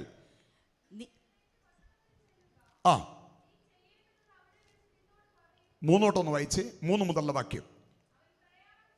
അവൻ പ്രയാണം ചെയ്ത് ദമസ്കോസിൽ സമീപിച്ചപ്പോൾ പെട്ടെന്ന് ആകാശത്ത് നിന്ന് ഒരു വെളിച്ചം അവന്റെ ചുറ്റും മിന്നി. അവൻ നിലത്ത് വീണു. ശൗലേ, ശൗലേ, എന്നെ ഉപദ്രവിക്കുന്നത് എന്തെന്ന് തന്നോട് പറയുന്ന ഒരു ശബ്ദം കേട്ടു. ഒന്ന്, പിമ്പിലുള്ളത് മറന്ന് മുമ്പിലേക്കായാനുള്ള ഒന്നാമത്തെ കാരണം, എന്നെ വിളിച്ചവന്റെ ശബ്ദം ഞാൻ കേട്ടു. ഹല്ലേലൂയ. വിളിച്ച വിളിയുടെ മഹിമയും ആ വിളിച്ച നാഥന്റെ ശബ്ദം വ്യക്തമായി കേട്ടത് കൊണ്ടാണ് ഞാൻ ഇറങ്ങിയത്. ചരിത്രത്തിലേക്ക്, ന്യായപ്രമാണ ചരിത്രത്തിലേക്ക് ചെല്ലുമ്പോൾ ആമേൻ, മെസൊപ്പൊട്ടോമിയയിൽ വെച്ച് അബ്രഹാം കേട്ട ദൈവശബ്ദമാണ്. സ്തോത്രം. അബ്രഹാമേ, അബ്രഹാമേ, അവൻ നീ ദേശത്തെയും ചാർച്ചക്കാരെയും പിതൃഭവനത്തെയും വിട്ട് കാണിപ്പാനിരിക്കുന്ന ദേശത്തേക്ക് പോകാം. ആമേൻ. ആ കാലഘട്ടത്തിലെ കൂട്ടുകുടുംബ വ്യവസ്ഥ നമുക്ക് കേരളം വിട്ട് മറ്റ് സ്റ്റേറ്റുകളിൽ ചെന്നാൽ ഇതുപോലെ തിങ്ങിപ്പാർക്കുന്ന ഏരിയകൾ അവിടെ കുറവാണ്. സമൂഹമായി 100, 150 അല്ലെങ്കിൽ 50 വീടുകൾ ഒരുമിച്ച് ഒരു സ്ഥലത്ത് പാർത്താൽ പിന്നെ കിലോമീറ്ററുകൾ കഴിഞ്ഞിട്ട് അടുത്തിതുപോലൊരു കൂട്ട് കാണാൻ നമുക്ക് കഴിയൂ. ബാക്കിയുള്ള സ്ഥലങ്ങളെല്ലാം വയലുകൾ പോലെ കാട് പിടിച്ച് കിടക്കുന്ന സ്ഥലങ്ങൾ, ഇങ്ങനെ കിടക്കുന്ന ഒരുപാട് ഏരിയകൾ. ഇതുപോലെ ആ കാലഘട്ടത്തിൽ മനുഷ്യ നിബിഡത കുറഞ്ഞിരുന്ന കാലഘട്ടത്ത് കൂട്ടുകുടുംബ വ്യവസ്ഥിതിയായി പാർത്തിരുന്ന സ്ഥലത്ത് നിന്ന് കാണിക്കാനിരിക്കുന്ന ദേശത്തേക്ക് പോക എന്ന് പറഞ്ഞാൽ ഇറങ്ങുക ഇച്ചിരി ബുദ്ധിമുട്ടുള്ള കാര്യമാണ്. ദൈവം അബ്രഹാമിനോട് പറഞ്ഞത്, ദേശം വിടണം, ചാർച്ചക്കാരെ വിടണം, ആമേൻ, പിതൃകുടുംബ വ്യവസ്ഥകൾ വിടണം, എന്നിട്ട് കാണിപ്പാനിരിക്കുന്ന ദേശത്തേക്ക് പോകാം. വിശ്വാസ ജീവിതത്തിൽ പുതിയ നിയമ ഭാഗങ്ങൾ മാത്രമല്ല, പഴയ നിയമ ഭാഗങ്ങളും വ്യക്തതയോടെ പഠിപ്പിക്കുന്നത് വേർപാടിന്റെ ജീവിതം തന്നെയാണ്. ഹല്ലേലൂയ. ദേശത്തെ ചാർച്ചക്കാരെ പിതൃകുടുംബത്തെ വിട്ട് അവൻ കാണിപ്പാനിരിക്കുന്ന ദേശത്തേക്ക് പോകാം. നോയിക്കേ, ഇന്ന ദേശത്തേക്ക് പോകാന്ന് പറഞ്ഞിരുന്നെങ്കിൽ അബ്രഹാം പറയുമായിരുന്നു, ദൈവനോട് പറഞ്ഞു ഇന്ന ദേശത്തേക്ക് പോകാൻ. കൂടാരവാസിയായി യാത്ര ചെയ്യുന്ന അബ്രഹാമിനോട് ചോദിക്കാം, എങ്ങോട്ട് പോവുക? ദൈവം എന്നോട് പറഞ്ഞു കാണിപ്പാനിരിക്കുന്ന ദേശം. അമ്പൂരിന്ന് ഞാനിവിടെ വരുമ്പോൾ എന്നോട് വഴിയിൽ വെച്ച് ആരെങ്കിലും ചോദിക്കുകയാണ്, പാസ്റ്റർ എങ്ങോട്ട് പോവുക? ഞാൻ പറയും ചായ്ക്കോട്ട് കോണത്ത് ബിനിൽ പാസ്റ്റർ ചർച്ചിലോട്ട് പോവുക. ഞാൻ പറയുവാണ് കാണിപ്പാനിരിക്കുന്ന ദേശത്തേക്ക് പോവുക എന്ന് പറഞ്ഞാൽ ഈ കേൾക്കുന്നവർ പറയും ഇയാൾക്കെന്തോ കുഴപ്പമുണ്ട്. സ്തോത്രം. ഞാൻ വ്യക്തമായ അഡ്രസ്സോട് കൂടിയാണ് ഇവിടെ വന്നത്. ഇന്നലെ വൈകിട്ട് പാസ്റ്ററിനെ വിളിച്ചിരുന്നു. വരേണ്ടിയ സ്ഥലം എനിക്ക് കൃത്യമായി പറഞ്ഞു തന്നു. ഞാനതിൻ്റെ ലക്ഷ്യമിട്ടാണ് ഇങ്ങ് പോകുന്നത്. വ്യക്തമായ അറിവോടെയാണ് ഞാനിവിടെ വന്നത്. എന്നാൽ അബ്രഹാം ഇറങ്ങുമ്പോൾ ഏതാണ് കാണിക്കാനിരിക്കുന്ന ദേശമെന്ന് പറഞ്ഞില്ല.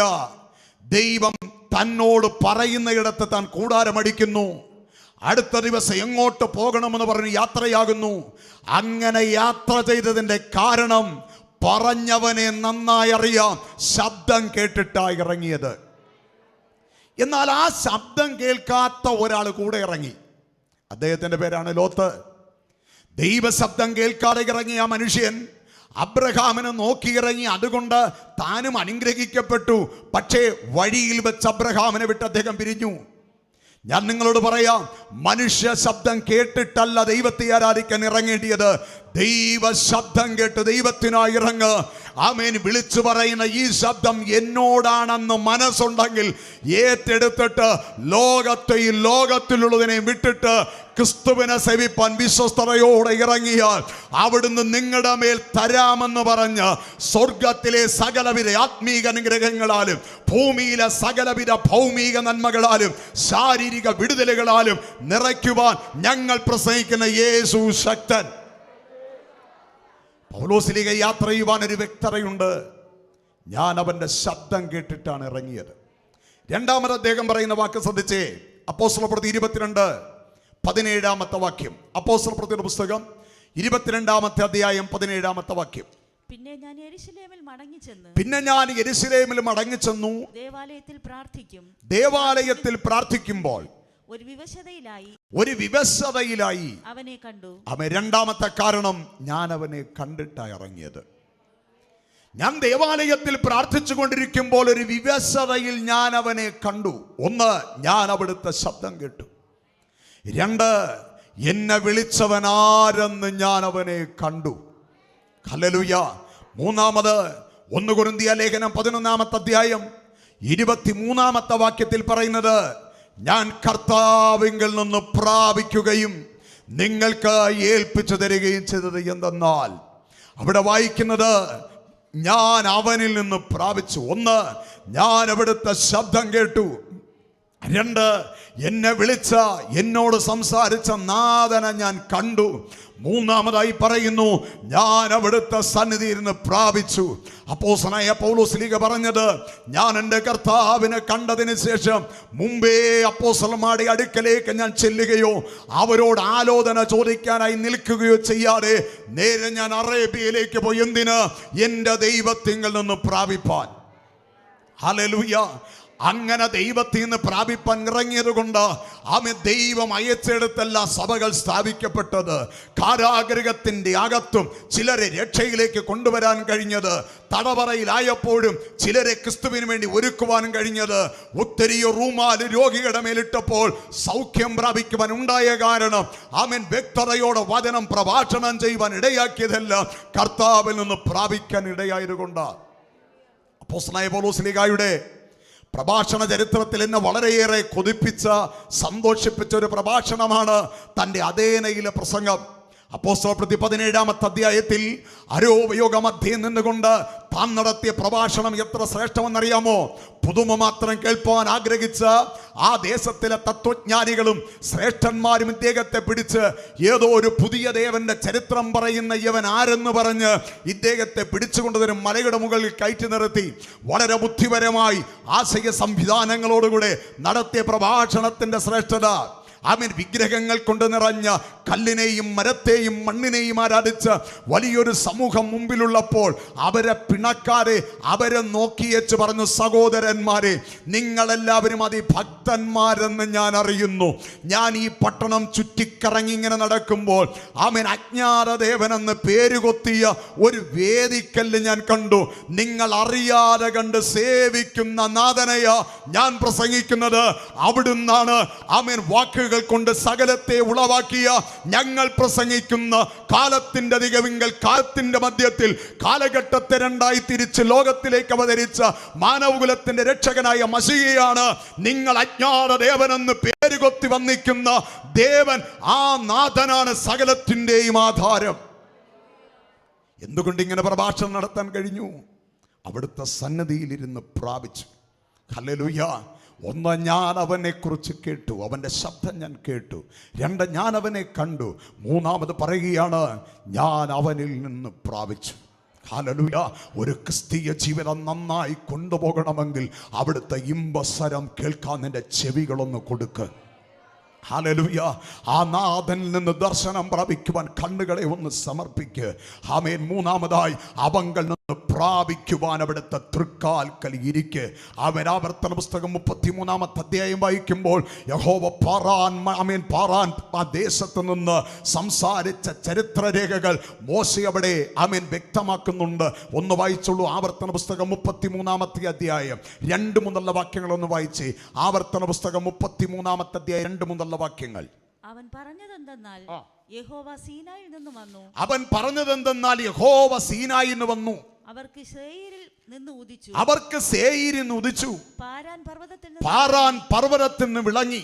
ലക്ഷോപലക്ഷം വിശുദ്ധന്മാരുടെ അടുക്കൽ നിന്ന് വരുന്നു.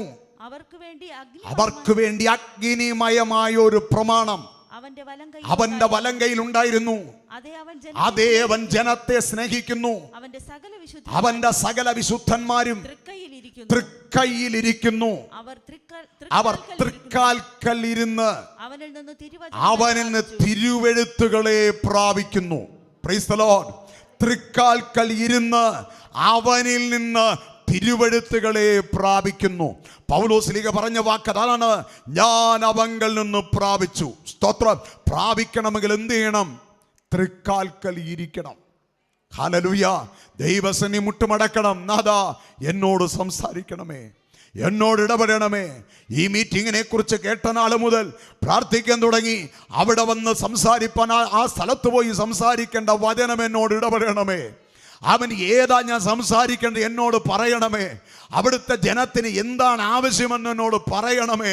ഇന്ന് പകൽ ഞാൻ പറയട്ടെ പ്രിയരെ, നമ്മുടെ ജീവിതത്തിൽ കർത്തൃസന്നിധിയിൽ മുട്ടുമടക്കി പ്രാപിക്കുന്ന മനോഭാവം നമുക്കുണ്ടെങ്കിൽ നമ്മൾ ജയാളികളാകും. ഹല്ലേലൂയ. ഒന്ന്, ഞാൻ അവിടുത്തെ ശബ്ദം കേട്ടു. രണ്ട്, ഞാൻ ആ നാഥനെ കണ്ടു. മൂന്ന്, ഞാൻ അവങ്കൽ നിന്ന് പ്രാപിച്ചു. സ്തോത്രം. നാലാമത്തെ കാര്യം, ഞാൻ ഇനി ഇത്രയും നാൾ ഈ നാഥനെ പിന്തുടർന്നതിൻ്റെ പിന്നിൽ ഞാൻ എത്തിച്ചേരേണ്ട സ്ഥലമേതെന്ന് ഞാൻ കണ്ടു. വായിച്ചേ 2 കൊരിന്ത്യർ ലേഖനം 12-ാമത്തെ അധ്യായം 1 മുതലുള്ള വാക്യങ്ങളൊന്ന് വായിച്ചുള്ളൂ. 2 കൊരിന്ത്യർ ലേഖനം 12-ാമത്തെ അധ്യായം 1 മുതലുള്ള വാക്യങ്ങൾ. പ്രശംസിക്കുന്നതിനാൽ പ്രയോജനമില്ല എങ്കിലും അത് ആവശ്യമായിരിക്കുന്നു. നിങ്ങളെ സംബന്ധിച്ച് കൊരിന്ത്യ സഭയോട് പറയുകയാണ്, പ്രശംസിക്കുന്നതിൽ കാര്യമില്ലെങ്കിലും നിങ്ങളെ സംബന്ധിച്ചത് ആവശ്യമെന്ന് എനിക്ക് തോന്നുന്നു. അടുത്ത്, ഞാൻ കർത്താവിന്റെ ദർശനങ്ങളെയും വെളിപ്പാടുകളെയും കുറിച്ച് പറവാനായി ആരംഭിക്കുന്നു. ക്രിസ്തുവിലൊരു പുരുഷനെ, ഒരു മനുഷ്യനെ ഞാൻ അറിയുന്നു. ഇന്നേക്ക് 14 വർഷങ്ങൾക്ക് മുമ്പ് 3-ാം സ്വർഗത്തോളം എടുക്കപ്പെട്ടു. ശരീരത്തോടുകൂടെയോ ശരീരം കൂടാതെയോ എന്ന് ഞാൻ അറിയുന്നില്ല. അത് ദൈവം അറിയുന്നു. ആ മനുഷ്യൻ പർദീസയോളം എടുക്കപ്പെട്ടു. ശരീരത്തോടെയോ ശരീരം കൂടാതെയോ എന്ന് ഞാൻ അറിയുന്നില്ല. അത് ദൈവം അറിയുന്നു. മനുഷ്യൻ ഉച്ചരിപ്പാൻ കഴിയാത്തതും പറയാൻ പറ്റാത്തതുമായ വാക്കുകളെ അവൻ കേട്ടു. ഞാൻ പറയുന്ന പ്രശംസാ പുരുഷൻ കേട്ടു. അടുത്ത വാക്യം, അവനെ കുറിച്ച് ഞാൻ പ്രശംസിക്കും. അവനെ കുറിച്ച്, എനിക്ക് ദർശനം തന്നവനെ കുറിച്ച് ഞാൻ പ്രശംസിക്കും. എന്നെ കുറിച്ചോ എന്റെ ബലഹീനതകളിലല്ലാതെ എനിക്കൊന്നും പ്രശംസിപ്പാനില്ല. ഞാൻ മൂഢനാകയില്ല. സത്യമല്ലോ ഞാൻ പറയുന്നത്. എന്നാൽ എന്നെ കാണുന്നതിലും എന്റെ വായിൽ നിന്ന് കേൾക്കുന്നതിലും മീതെ ഒന്നും നിങ്ങൾ ആരും എന്നെ കുറിച്ച് പ്രശംസിക്കരുതെന്ന് ഞാൻ ആശിക്കുന്നു. ശ്രദ്ധിച്ചേ, പൗലോസ് അടുത്ത് പറയുന്നത്, ഞാൻ ചെല്ലുന്ന ദേശം ഞാൻ ചെന്ന് കണ്ടു. ഇവിടെ പറയും, ഇന്നേക്ക് 14 സംവത്സരം മുമ്പ് 3 സ്വർഗത്തോളം എടുക്കപ്പെട്ടു. ശരീരത്തോടുകൂടെയോ ശരീരം കൂടാതെയോ എന്നറിയുന്നില്ല. 14 സംവത്സരം മുമ്പ് നടന്നൊരു സംഭവം. ചരിത്രകാരന്മാർ പറയുന്ന അഭിപ്രായം ഇങ്ങനെയാണ്: അഥേനയിൽ ദൈവവചനം പ്രസംഗിക്കാൻ ചെല്ലുമ്പോൾ പിറവിയിലെ മുടന്തനായൊരു മനുഷ്യനെ അവിടെ കണ്ടു. അപ്പോസ്തലനായ പൗലോസും തന്നോടൊപ്പം ഉണ്ടായിരുന്ന സഹോദരങ്ങളും ചേർന്ന് ഒരുമനപ്പെട്ട് അവന് വേണ്ടി പ്രാർത്ഥിച്ചു. അവൻ അഥേനയിൽ നടക്കാൻ തുടങ്ങി. സ്തോത്രം. ഇവൻ സൗഖ്യം പ്രാപിച്ചത് കണ്ടിട്ട് അഥേനയിലെ മന്ത്രവാദികൾ പുഷ്പാർച്ചന നടത്തുവാൻ പുഷ്പങ്ങളും ബലിയർപ്പണം നടത്താൻ കാളകളെയും തൻ്റെ മുമ്പിൽ കൊണ്ടുവന്നു. അപ്പോസ്തലനായ പൗലോസിനും തന്നോടൊപ്പം ഉണ്ടായിരുന്ന ബർന്നബാസിനും അവര് പേരുകൾ ചാർത്തി ബുധനെന്നും ഇന്ദ്രനെന്നും വിളിച്ച് അവരെ ദേവന്മാരെന്നവർ പ്രകീർത്തിച്ചു. അതിന് കാരണമുണ്ട്. അഥേനക്കാർക്കൊരു ചരിത്രമുണ്ട്. ഏതോ കാലങ്ങൾക്ക് മുമ്പ് ദേവന്മാർ അഥേനക്കാരെ കാണാൻ വന്നു പോലും. അന്നാളിൽ അഥേനക്കാർ അവരെ കൈക്കൊള്ളാത്തതിനാൽ അവരെ ശപിച്ചിട്ട് പോയി. അങ്ങനെ അഥേനയിൽ ജനിക്കുന്നവർ മുടന്തന്മാരായി, ചെകിടന്മാരായി, ഊമന്മാരായി, കുരുടന്മാരായൊക്കെ ജനിക്കുന്നതിൻ്റെ കാരണം ദേവശാപമാണ് എന്നൊരു ഐതിഹ്യം അഥേനയിൽ നിൽപ്പുണ്ട്. ഈ ഐതിഹ്യം അവർ പഠിച്ച് മനസ്സിൽ അവർ സൂക്ഷിച്ചു വച്ചിരിക്കുന്ന ഒരു കാലത്ത് അപ്പോസ്തലനായ പൗലോസും ബർന്നബാസും ഈ ദേശത്തേക്ക് വരികയാണ്. മുടന്തനെ സൗഖ്യമാക്കിയപ്പോൾ അവർ പറഞ്ഞിടാ, വർഷങ്ങൾക്ക് മുമ്പ് നമ്മുടെ പൂർവികന്മാർ പറഞ്ഞ ദേവന്മാരിതാ നമ്മുടെ അടുക്കൽ വന്നിരിക്കുന്നു എന്ന് പറഞ്ഞ് പൗലോസിനെയും ബർന്നബാസിനെയും അവർ വാനോളം പുകഴ്ത്തി അവരുടെ മുമ്പിൽ പുഷ്പാർച്ചന നടത്തി ബലികളിടാൻ അവർ വന്നു.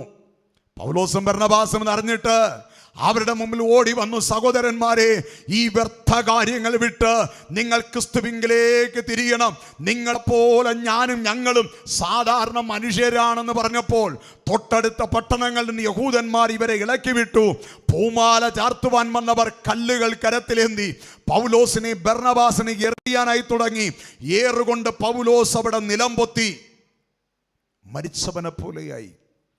അവർ ഈ ശരീരത്തെ വലിച്ചിടച്ച് പുറത്ത് ചണ്ടിക്കുമ്പാരങ്ങളുടെ ഇടയിൽ കൊണ്ടുപോയിട്ടു. ശിഷ്യന്മാർ ചുറ്റി നിൽക്കവേ അപ്പോസ്തലനായ പൗലോസ് മരിച്ചവനായി കിടക്കുക. ചില സമയം കഴിഞ്ഞപ്പോൾ അദ്ദേഹം ചാടി എഴുന്നേറ്റു. അപ്പോസ്തലനായ പൗലോസ് പറഞ്ഞ വാക്കുകൾ ഇങ്ങനെയാണ്: സഹോദരന്മാരായ പുരുഷന്മാരെ, വിശ്വാസത്തിൽ നിലനിൽക്കണമെന്നും അനേക കഷ്ടങ്ങളിലൂടെ ദൈവരാജ്യത്തിൽ കടക്കേണ്ടതാകുന്നു എന്ന് പറഞ്ഞ് കൂടെ നിന്നവരെ മനസ്സുറപ്പിച്ചിട്ട് അടുത്ത പട്ടണത്തിലേക്ക് കടന്നുപോയി. അപ്പോസ്തലപ്രവൃത്തി 14-ാമത്തെ അധ്യായത്തിൽ നമ്മൾ കാണുന്ന ഈ സംഭവം പൗലോസ് കൊരിന്ത് സഭയ്ക്ക് എഴുതുന്ന ലേഖനത്തിനും 14 സംവത്സരങ്ങൾക്ക് മുമ്പ് നടന്നതെന്നാണ് ചരിത്രകാരന്മാർ അഭിപ്രായപ്പെടുന്നത്. അങ്ങനെയാണെങ്കിൽ അഥേനക്കാർ കല്ലെറിഞ്ഞ് വലിച്ചിടച്ച് ചണ്ടിക്കൂമ്പാരങ്ങളുടെ ഇടയിൽ കൊണ്ടുപോയി നിക്ഷേപിച്ച അപ്പോസ്തലനായ പൗലോസ് ചണ്ടിക്കൂമ്പാരങ്ങളുടെ ഇടയിൽ കിടന്നുകൊണ്ട് താൻ കണ്ട ദർശനമാണ് 3-ാം സ്വർഗത്തോളം എടുക്കപ്പെടുന്നു. മനുഷ്യർക്കാർക്ക് ഉച്ചരിപ്പാൻ കഴിയാത്ത, വാക്കുകളാൽ പറയാൻ കഴിയാത്ത മഹിമയേറിയ വാക്കുകൾ അവിടെ വെച്ച് കേട്ടു. അതുകൊണ്ട് വിളിച്ചു പറയുകയാണ്, ഞാൻ അവനെ കുറിച്ച് പ്രശംസിക്കും.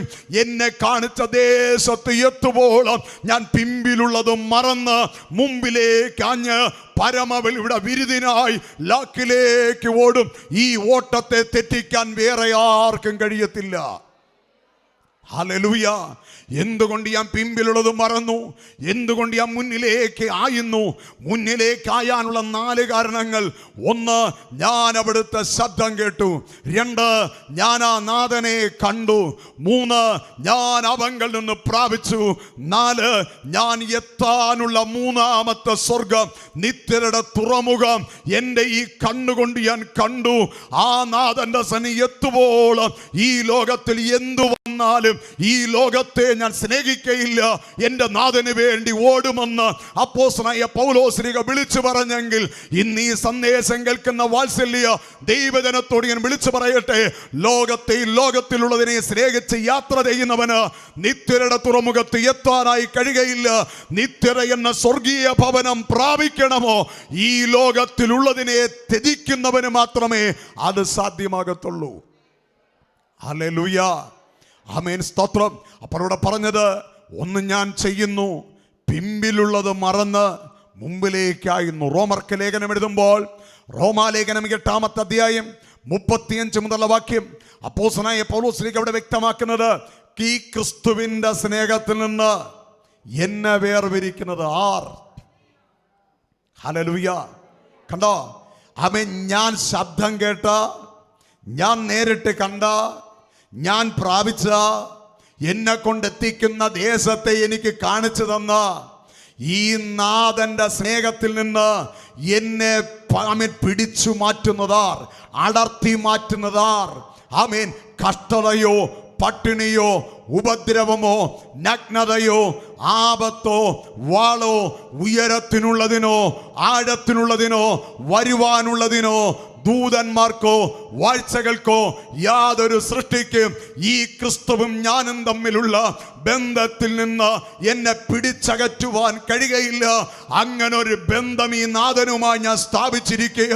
ഈ നാഥനെ പിരിഞ്ഞൊരു ജീവിതം എനിക്കില്ല. കൊരിന്ത്യ സഭയ്ക്ക് ലേഖനം എഴുതുന്നത് അതാണ് പറഞ്ഞത്. കാട്ടിലെ ആപത്ത്, കടലിലെ ആപത്ത്, കള്ള സഹോദരന്മാരുടെ ആപത്ത്, പലവട്ടം പട്ടിണി, ഉറക്കിളപ്പ്, പൈതാകം, നഗ്നത, അനവധി ക്ലേശങ്ങൾ, അസാധാരണമായി കഷ്ടതകൾ ഒഴികെ ആമേ ദൈവസഭയെക്കുറിച്ചുള്ള ചിന്താഭാരമെന്ന തിരക്കും ജീവിതത്തിൽ ഉണ്ടായിട്ടും ഈ നാഥനെ വിട്ടുപിരിയാതെ നിൽക്കാൻ കാരണം ഞാൻ അവനെ കണ്ടു. ഹല്ലേലൂയ. ഈ ക്രിസ്തയേശുവിന്റെ സ്നേഹത്തിൽ നിന്ന് എന്നെ വേർപിരിപ്പാൻ ആർക്കാ കഴിയുന്നത്? ആമേൻ. താൻ വീണ്ടും തന്റെ തൂലിക ചലിപ്പിക്കുക. ഇതെവിടെ കിടന്നുകൊണ്ടായി ലേഖനം എഴുതിയെന്നറിയണ്ടേ? പാറയിൽ വെട്ടപ്പെട്ട കഷ്ടിച്ചൊന്ന് നിവരെ നിൽക്കാൻ മാത്രം കഴിയുന്ന, നിവരെ കിടക്കാൻ സ്ഥലം കുറവ്, ആമേൻ ആമേൻ യെസ് അടയാളം പോലെ ആമേൻ ചുരുണ്ടുകൂടി കിടക്കത്തക്ക പാറയിൽ കൊത്തിയ ജയിലറയ്ക്കകത്ത് കിടന്നുകൊണ്ട് ദൈവസഭയ്ക്ക് എഴുതുകയാ, 1 ഞാൻ ചെയ്യുന്നു, പിമ്പിലുള്ളത് മറക്കുന്നു, മുമ്പിലേക്ക് ഞാനായിരുന്നു. ആമേൻ. എന്തിന് ഞാനായിരുന്നു? പരമവിളിയുടെ വിരുദിനായി. ആമേൻ. ലാഖിലൂടെ ഓടുവാൻ. ആമേൻ. എന്തിനാ ഞാൻ ഈ മുന്നേറുന്നത്? പരമവിളിയുടെ വിരുദ്. സ്തോത്രം. എന്താ പരമം? പരം എന്ന വാക്കിന്റെ അർത്ഥം പരം, സ്വർഗം, ഉന്നതമായത്. പരമം, ശ്രേഷ്ഠമായത്, വർണ്ണിക്കാൻ കഴിയാത്തത്. എന്നെ ദൈവം വിളിച്ച വിളിയുടെ പേരെന്താ? പരമവിളി, സ്വർഗീയമായ വിളി, മഹിമയേറിയ വിളി, മഹത്വമേറിയ വിളി. ഇന്ന് ഞാൻ പറയട്ടെ, സ്വർഗീയമായൊരു വിളി കേട്ട നമുക്കെങ്ങനെ ഈ സ്നേഹത്തുനിന്ന് പിന്മാറി മറ്റൊന്നിലേക്ക് പോകാൻ പറ്റും? ഹല്ലേലൂയ. പൗലോസ്ലീഹ രേഖപ്പെടുത്തിയ 1-2 വാക്കുകൾ നിങ്ങളെ ശ്രദ്ധയിൽ ഞാൻ കൊണ്ടുവരാം. ആമേൻ ആമേൻ. എഫേസ്യ ലേഖനം 5-ാമത്തെ അധ്യായം 2-ാമത്തെ വാക്യം ഒന്ന് വായിച്ചോളൂ. എഫേസ്യ ലേഖനം 5-ാമത്തെ അധ്യായം 2-ാമത്തെ വാക്യം. എഫേസ്യ ലേഖനം 5:2 വേഗം എടുത്ത് വായിച്ചേ. ക്രിസ്തുവും ഞങ്ങളെ സ്നേഹിച്ച്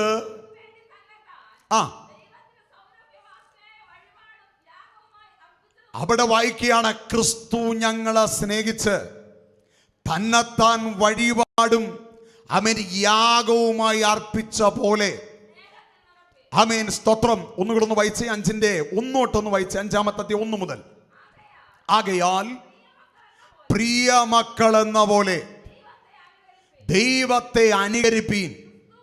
മതി. അവിടെ വായിക്കുന്നത് ഞങ്ങളുടെ വിളിയുടെ മഹത്വം പറയാ. എങ്ങനെ വിളിച്ചിരിക്കുന്നേ? പ്രിയ മക്കൾ. സ്തോത്രം. എന്റെ വിളിയുടെ ശ്രേഷ്ഠ എന്തോന്നാണ്? എന്നെ എങ്ങനെ വിളിച്ചിരിക്കുന്നേ?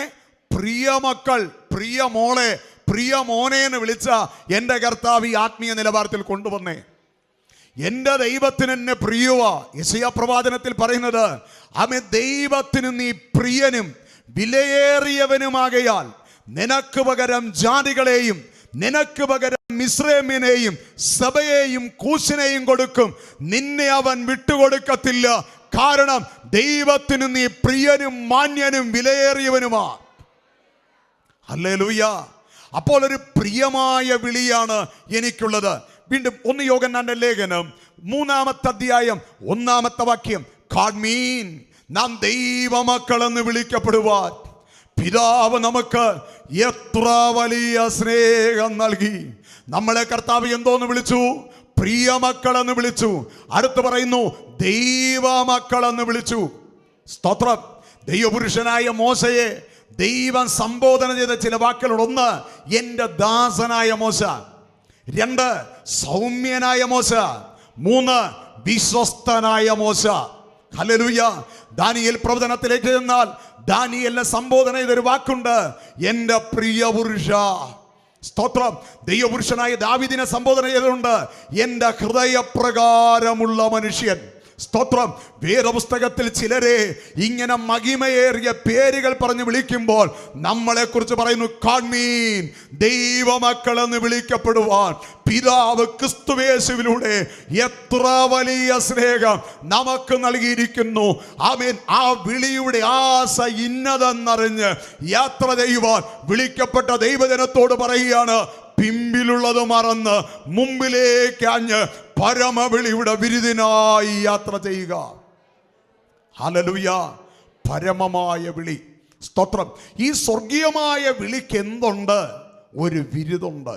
സ്തോത്രം. ഒരു പ്രതിഫലമുണ്ട്. പ്രതിഫലമില്ലാത്ത യാത്രയല്ല നമ്മുടേത്. പ്രതിഫലമുള്ള ഒരു യാത്രയാണ് നമ്മൾ ചെയ്തുകൊണ്ടിരിക്കുന്നത്. സ്തോത്രം. വെളിപ്പാട് പുസ്തകം 7-ാമത്തെ അധ്യായം 13-ാം വാക്യം, അവിടെ കാണുന്നത് യോഹന്നാൻ അപ്പോസ്തലൻ ആത്മവിവശതയിൽ ആത്മീക ദർശനത്തിൽ മൂപ്പന്മാരെ താൻ ദർശിക്കുക. സ്വർഗീയമായ ദർശനം താൻ കാണുക. മൂപ്പന്മാരിൽ ഒരുത്തൻ യോഹന്നാനോട്, ഇവരാരെന്ന് പറയാവോ?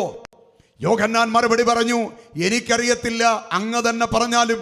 മൂപ്പന്മാരൊരുത്തൻ എന്നോട്, ഇവർ മഹാ കഷ്ടത്തിൽ നിന്ന് വന്നവർ, ഇവർ കുഞ്ഞാടിന്റെ രക്തത്തിൽ തങ്ങളുടെ അങ്കി അലക്കി വെളുപ്പിച്ചിരിക്കുന്നു. ആമേൻ. ഇനി അവർക്ക് വിശക്കത്തില്ല, ഇനി അവർക്ക് ദാഹിക്കത്തില്ല, യാതൊരു ചൂടും അവർക്ക് തട്ടത്തില്ല. ആമേൻ. ദൈവത്തിന്റെ കുഞ്ഞാട് അവർക്കൊരു കൂടാരമായിരിക്കും. കുഞ്ഞാട് അവരെ നയിച്ച് ജീവജലത്തിന്റെ അരികിലേക്ക് കൊണ്ടുപോകും. കർത്താവ് താൻ തന്റെ കരത്താൽ ഇവരുടെ കണ്ണുനീരെല്ലാം തുടയ്ക്കും. ഈ ലോകത്തിൽ ആരും കണ്ണുനീരൊപ്പാനില്ലായിരുന്നെങ്കിലും കണ്ണുനീരൊപ്പുന്ന നാഥൻ നമുക്കുണ്ട്. ആ നാഥൻ നൽകുന്ന മഹിമയെ വർണ്ണിച്ചിട്ട് പറയുകയാണ്, നിന്റെ വിളിയുടെ മഹത്വം എന്തെന്നറിയാമോ? നീ ഭൂമിയിൽ അനുഭവിച്ച കഷ്ടതയ്ക്കപ്പുറം ഒരു സന്തോഷം നൽകി മാനിക്കുന്ന ഒരു മഹിമേറിയ വിളിയ ദൈവവൈദ്യരെ നിന്റെ മേലുള്ളത്. ഹല്ലേലൂയ. നമുക്ക് പലപ്പോഴും സന്തോഷം വരില്ല. ആമേൻ. നമുക്ക് പലപ്പോഴും സന്തോഷം വരുന്നത് ഈ ലോകത്തിലെ വീടും ഈ ലോകത്തിലെ വാഹനവും ഈ ലോകത്തിലെ ജോലിയും ഈ ലോകത്തിലെ ശ്രേഷ്ഠതയും അതിരുകളുടെ വിസ്തൃതിയും സ്ഥിതികളുടെ മാറ്റവും. പ്രിയരെ, ഇതൊക്കെ താൽക്കാലികമാണ്. ഇതൊക്കെ താൽക്കാലികം. ഈ ലോകം വിട്ടാൽ, ഈ ശരീരം വിട്ടാൽ ഒന്നും മാത്രമേ നമ്മളെ പിന്തുടരൂ. ആമേൻ. ജീവിതകാലത്ത് നമ്മൾ ചെയ്ത പ്രവൃത്തിയല്ലാതെ വേറെ ഒന്നും നമ്മുടെ പുറകെ വരില്ല. വച്ചിട്ട ഭവനം വെറുതെ ശൂന്യം, അത് നമ്മോടൊപ്പം വരില്ല. വാങ്ങിയ കാറ് ശൂന്യം, അത് നമ്മോടൊപ്പം വരില്ല. ഇവിടെ നേടിയെടുത്ത മഹിമകളും ശ്രേഷ്ഠതകളും നമ്മോടൊപ്പം വരില്ല. ഒന്നു മാത്രം വരും, ഞാനും നിങ്ങളും ചെയ്തു കൂട്ടിയ പ്രവൃത്തി മാത്രം നമ്മളെ പിന്തുടരും. ഇന്ന് പകൽ ഞാൻ ചോദിക്കട്ടെ, ഇന്ന് കാഹളനാദം മുഴങ്ങിയാൽ, ഇന്ന് പ്രസംഗിക്കുന്ന ഞാനും നിങ്ങളും ഈ ലോകം വിട്ടു മാറ്റപ്പെട്ടാൽ നമ്മുടെ നിത്യത നമ്മൾ എവിടെ ചിലവിടും? പരമവിളിയുടെ മഹിമയ്ക്കായി ഇറങ്ങിത്തിരിച്ച ദൈവജനത്തോട് ഞാൻ ചോദിക്കുന്നു, ആമേൻ, എത്ര പേർക്ക് ഇതിനെക്കുറിച്ച് പ്രാഗൽഭ്യമുണ്ട്? ഇന്നത്തെ ദിവസം ഇവിടെ അസ്തമിച്ചാൽ ഞാൻ അക്കരെ നാട്ടിൽ എന്റെ നാഥനോടൊപ്പം ഉണ്ടാകുമെന്ന ഉറപ്പ് എത്ര പേർക്കുണ്ട്? ഹല്ലേലൂയ. ഇന്ന് നമ്മൾ ഈ ലോകം വിട്ട് മാറ്റപ്പെട്ടാൽ ഇവിടെ നേടിയത് ആരനുഭവിക്കും? സ്തോത്രം. അതുകൊണ്ട് എൻ്റെ വിളിയുടെ മഹത്വം അറിഞ്ഞ നാഥനെ സേവിപ്പാൻ അങ്ങൊഴികെ എനിക്കൊരു നന്മയുമില്ല കർത്താവേ. സകലത്തിൻ്റെയും ആധാരമങ്ങ. എല്ലാ ദിവസവും മീറ്റിംഗ് കഴിഞ്ഞ് വൈകിട്ട് വീട്ടിലെത്തും. ചില ദിവസങ്ങളിൽ വളരെ ലേറ്റാകും. ഇന്നലെ മീറ്റിംഗ് കഴിഞ്ഞ് വീട്ടിലെത്തിയപ്പോൾ 11:30 മിനിങ്ങാന്നെത്തിയപ്പോൾ 12:45 അല്പം ആഹാരം കഴിച്ചത് ഈ ബസ്സിനെ മുട്ടുമടക്കി പ്രാർത്ഥിച്ചിട്ട് കിടക്കുന്നതിന് മുമ്പ് ഇങ്ങനെ പറയുന്നാതാ, ഇന്ന് രാവിലെ മുതൽ വൈകോളം നീ എന്നെ നടത്തി. യാത്രയിൽ കൂടെ ഉണ്ടായിരുന്നു, പോയിടത്തെല്ലാം കാത്തു. എൻ്റെ നോട്ടം കൊണ്ടോ ചിന്ത കൊണ്ടോ പ്രവൃത്തി കൊണ്ടോ നിരൂപണങ്ങൾ കൊണ്ടോ വാക്കുകൾ കൊണ്ടോ ഞാൻ അറിയാതെ എൻ്റെ ഓർമ്മയിലില്ലാത്ത എന്തെങ്കിലും ശേഷിക്കുന്നുണ്ടെങ്കിൽ വചനമെന്ന ശുദ്ധവെള്ളത്താൽ എന്നെ ഒന്ന് കഴുകണമേ. അവിടുന്ന് എൻ്റെ ഹൃദയത്തിൽ വാസം ചെയ്യണമേ. അവിടുത്തെ പരിശുദ്ധാത്മാവിനാൽ മുദ്രയിടണമേ. നിയമത്തിൻ്റെ രക്തം എൻ്റെ മേൽ തളിക്കണമേ. നാളത്തെ പ്രഭാതം എനിക്കുള്ളതല്ല എങ്കിൽ ഞാൻ ഇന്ന് രാത്രി നിത്യതയിൽ കാണണമേ. ഇന്ന് രാത്രി കാഹളനാദം മുഴങ്ങിയാൽ അവൻ ഈ ഭൂമി ഞാൻ ശേഷിക്കരുത്. അവിടുത്തെ സന്നിധിയിൽ വരാൻ ഭാഗ്യം തരണമേ. പ്രസംഗിച്ചിട്ടും ഓടിയിട്ടും പാടിയിട്ടും നടന്നിട്ടും നിത്യത നഷ്ടപ്പെടാൻ ഇടവരുത്തരുതേ. ഞാൻ ചോദിക്കട്ടെ പ്രിയരെ, നിത്യത എന്ന സന്തോഷം നമുക്ക് നഷ്ടപ്പെട്ടാൽ ഈ ലോകത്ത് നേടിയതാർക്കാ? ആർക്ക് വേണ്ടിയാ പ്രഭാഷണം നടത്തിയേ? ആർക്ക് വേണ്ടിയാ പാടിയേ? ആരെ നോക്കി ആരാധിച്ചേ? ഇന്ന് പകൽ ഞാൻ നിങ്ങളോട് പറയുന്നു, നമ്മുടെ വിളിയുടെ മഹത്വം മനസ്സിലാക്കി ദൈവത്തെ ആരാധിക്കേ. ഹല്ലേലൂയ. പൗലോസ്ലീഹ പറഞ്ഞതാണ്, ആമേൻ, മഹിമയേറിയൊരു വിളി എൻ്റെ മേൽ കിടക്കുക.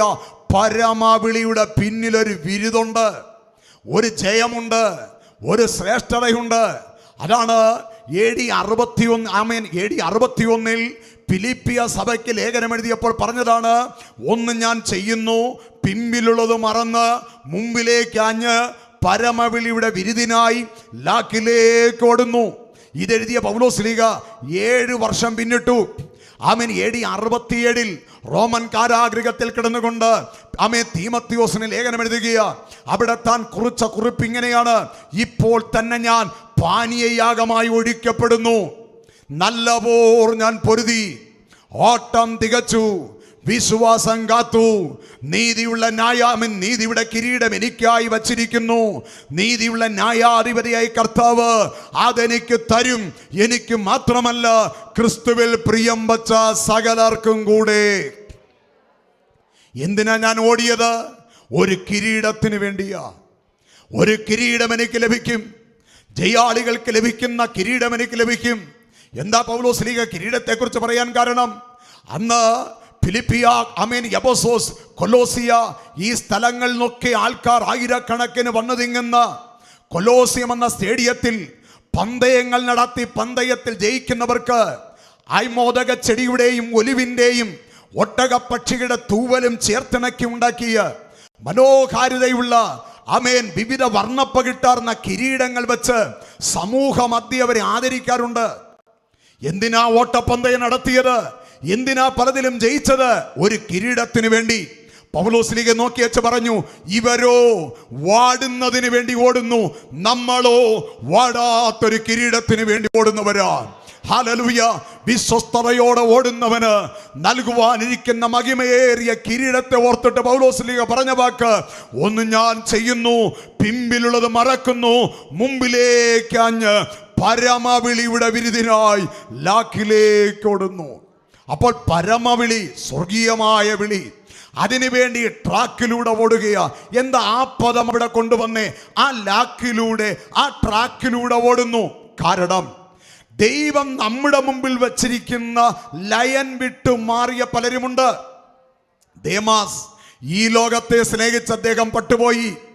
അപ്പോസ്തലപ്രവൃത്തി 1-ാമത്തെ അധ്യായത്തിൽ അപ്പോസ്തലന്മാർ ഒരുമിച്ച് കൂടിയ സദസ്സിൽ പറയുന്നു, യൂദാ ഇസ്കറിയോത്താവ് നാഥനെ ഗുരുവിനെ വിറ്റ കാശുമായി അവൻ പോയി. സ്തോത്രം. അവൻ മരണത്തിൽ അവൻ കീഴ്പ്പെടാനിടയായി. പലരും തങ്ങൾക്കുള്ള ലാക്ക് വിട്ട് ട്രാക്ക് വിട്ടോടുന്നവരാ. ഞാൻ പറയട്ടെ, പ്രവാചകൻ അവൻ്റെതായ ഒരു റൂട്ടുണ്ട്, അപ്പോസ്തലൻ അദ്ദേഹത്തിൻ്റെതായ ഒരു ലൈനുണ്ട്, പ്രഭാഷകന്, ഒരു ഇടയന് അദ്ദേഹത്തിൻ്റെതായ ലൈനുണ്ട്, വിശ്വാസിക്ക് അദ്ദേഹത്തിൻ്റെതായ ഒരു ലൈനുണ്ട്. ഈ ട്രാക്കിലൂടെ തന്നെ ഓടി ജയം പ്രാപിക്കണം. സ്തോത്രം. എത്ര നേരത്തെ എത്തിയാലും ട്രാക്ക് മാറിയാൽ പ്രതിഫലമില്ല. നമ്മുടെ മുമ്പിൽ വരച്ചിരിക്കുന്ന ലയൻ മാറി ഓടിയാൽ പ്രതിഫലം കിട്ടത്തില്ല. കൊരിന്ത്യ സഭ കൃപാവരങ്ങളിൽ ശ്രേഷ്ഠരായിരുന്നുവെങ്കിലും ആമേൻ 5-ാമത്തെ അധ്യായത്തിൽ ആമേൻ ലയൻ വിട്ടുമാറി ഓടിയ ഒരുത്തന്റെ കാര്യം അവിടെ എഴുതിയിട്ടുണ്ട്. ജാതികളിൽ പോലും ഇങ്ങനെ ഒരുത്തനില്ല, ദുർനടപ്പുകാരനായി ഒരുത്തൻ കൃപാവര പ്രാപ്തരായ സഭയ്ക്കകത്ത്. അവനെ കുറിച്ച് പൗലോസ്ലീഹ പറഞ്ഞത് ഇങ്ങനെയാണ്: നിങ്ങൾക്ക് നാണമില്ലേ ഇവനെ വച്ചു പുലർത്താൻ? ഞാൻ ദൂരസ്ഥനെങ്കിലും എൻ്റെ ആത്മാവും നിങ്ങളും ഒരുമിച്ച് ചേർന്നിട്ട് അവനെ പിശാചിന്റെ കയ്യിൽ ഏൽപ്പിക്കണം. അവന്റെ ശരീരത്തിൽ അവൻ ദണ്ഡനം അനുഭവിച്ച് അവൻ മനം തിരിയണം. അവന്റെ ആത്മാവ് നിത്യതയിൽ പോകണം. ജഡത്തിൽ അവൻ ചെയ്ത പാപത്തിന് ജഡത്തിൽ അവന് ശിക്ഷാ നടപടി ഉണ്ടാകണമെന്ന് പൗലോസ്ലീഹ പറയാനിട. എന്താ അതിന് കാരണം? വിളിച്ച വിളിയുടെ ശ്രേഷ്ഠത മനസ്സിലാക്കാതെ ലയൻ മാറി ഓടിയ ഒരു മനുഷ്യൻ. ഹല്ലേലൂയ. അപ്പോൾ ഓടുന്നവൻ എങ്ങനെ ഓടണം? ആ ട്രാക്കിലൂടെ ഓടണം. ഇനി പൗലോസ്ലീഹ പറയുന്ന കാര്യങ്ങൾ, ഈ ട്രാക്കിലൂടെ ഓടുമ്പോൾ, ഈ ലാക്കിലൂടെ ഓടുമ്പോൾ നമ്മൾ അറിഞ്ഞിരിക്കേണ്ട ചില കാര്യങ്ങൾ. സ്തോത്രം. വായിക്കൂ 9-ാമത്തെ വാക്യം, 3-ാമത്തെ അധ്യായം, ഫിലിപ്പി ലേഖനം 3-ാമത്തെ അധ്യായം അതിൻ്റെ 9-ാമത്തെ വാക്യം വായിച്ചുള്ളൂ. ഞാൻ ക്രിസ്തുവിനെ നേടേണ്ടതിനും ന്യായപ്രമാണത്തിൽ നിന്നുള്ള എൻ്റെ സ്വന്തം നീതിയല്ല, ക്രിസ്തുവിങ്കലുള്ള വിശ്വാസം മുഖാന്തരം ദൈവത്തിൽ വിശ്വസിക്കുന്നവർക്ക് നൽകുന്ന നീതി തന്നെ ലഭിച്ച് അവനിൽ ഇരിക്കേണ്ടതിനും. അപ്പോൾ ഈ ട്രാക്കിലൂടെ ഓടുന്ന ഒരുത്തൻ എങ്ങനെ ഓടണമെന്നാ പറഞ്ഞിരിക്കുന്നേ? ക്രിസ്തുവിൽ അവൻ ഇരിക്കണം. പൗലോസ് പറയാണ് ക്രിസ്തുവിൽ ഇരിക്കുക. എന്താ ഈ ക്രിസ്തുവിൽ ഇരിക്കുക എന്ന് പറഞ്ഞാൽ? ഇവിടെ വായിക്കണം എങ്ങനെയാണ്? അവനിൽ ഇരിക്കേണ്ടതിനും. അപ്പൊ ഈ ലാക്കിലൂടെ ഓടി ജയം പ്രാപിക്കണമെങ്കിൽ ക്രിസ്തുവിൽ ഇരിക്കണം. പൗലോസ് അതിന് കൊടുത്തിരിക്കുന്ന വിവിധ ഉദാഹരണങ്ങളിലേക്ക് വരാം. എഫേസ്യ ലേഖനം 3-ാമത്തെ അധ്യായം 16 മുതലുള്ള വാക്യങ്ങളൊന്ന് വായിച്ചേ. എഫേസ്യ ലേഖനം 3-ാമത്തെ അധ്യായം 16 മുതലുള്ള വാക്യങ്ങൾ. ക്രിസ്തുവിൽ ഇരിക്കുക എന്ന് പറഞ്ഞാൽ എന്താ? യേശു ക്രിസ്തു തന്റെ മഹത്വത്തിന്റെ ധനത്തിനൊത്തവണ്ണം അവന്റെ ആത്മാവിനാൽ എൻ്റെ അകത്തെ മനുഷ്യനെ സംബന്ധിച്ച് ശക്തിയോടെ ബലപ്പെടേണ്ടതിനും ക്രിസ്തു വിശ്വാസത്താൽ നമ്മുടെ ഹൃദയങ്ങളിൽ വസിക്കേണ്ടതിന് വരം നൽകണമെന്നും നിങ്ങൾ സ്നേഹത്തിൽ വേരൂന്നി അടിസ്ഥാനപ്പെട്ടവരായി ദൈവസ്നേഹത്തിന്റെ വീതിയും നീളവും ഉയരവും ആഴവും എന്തെന്ന് സകല വിശുദ്ധന്മാരോടും കൂടെ ഗ്രഹിക്കണം. അവിടെ വായിക്കണം, കണ്ടോ? ക്രിസ്തുവിൽ വേരൂന്നണം.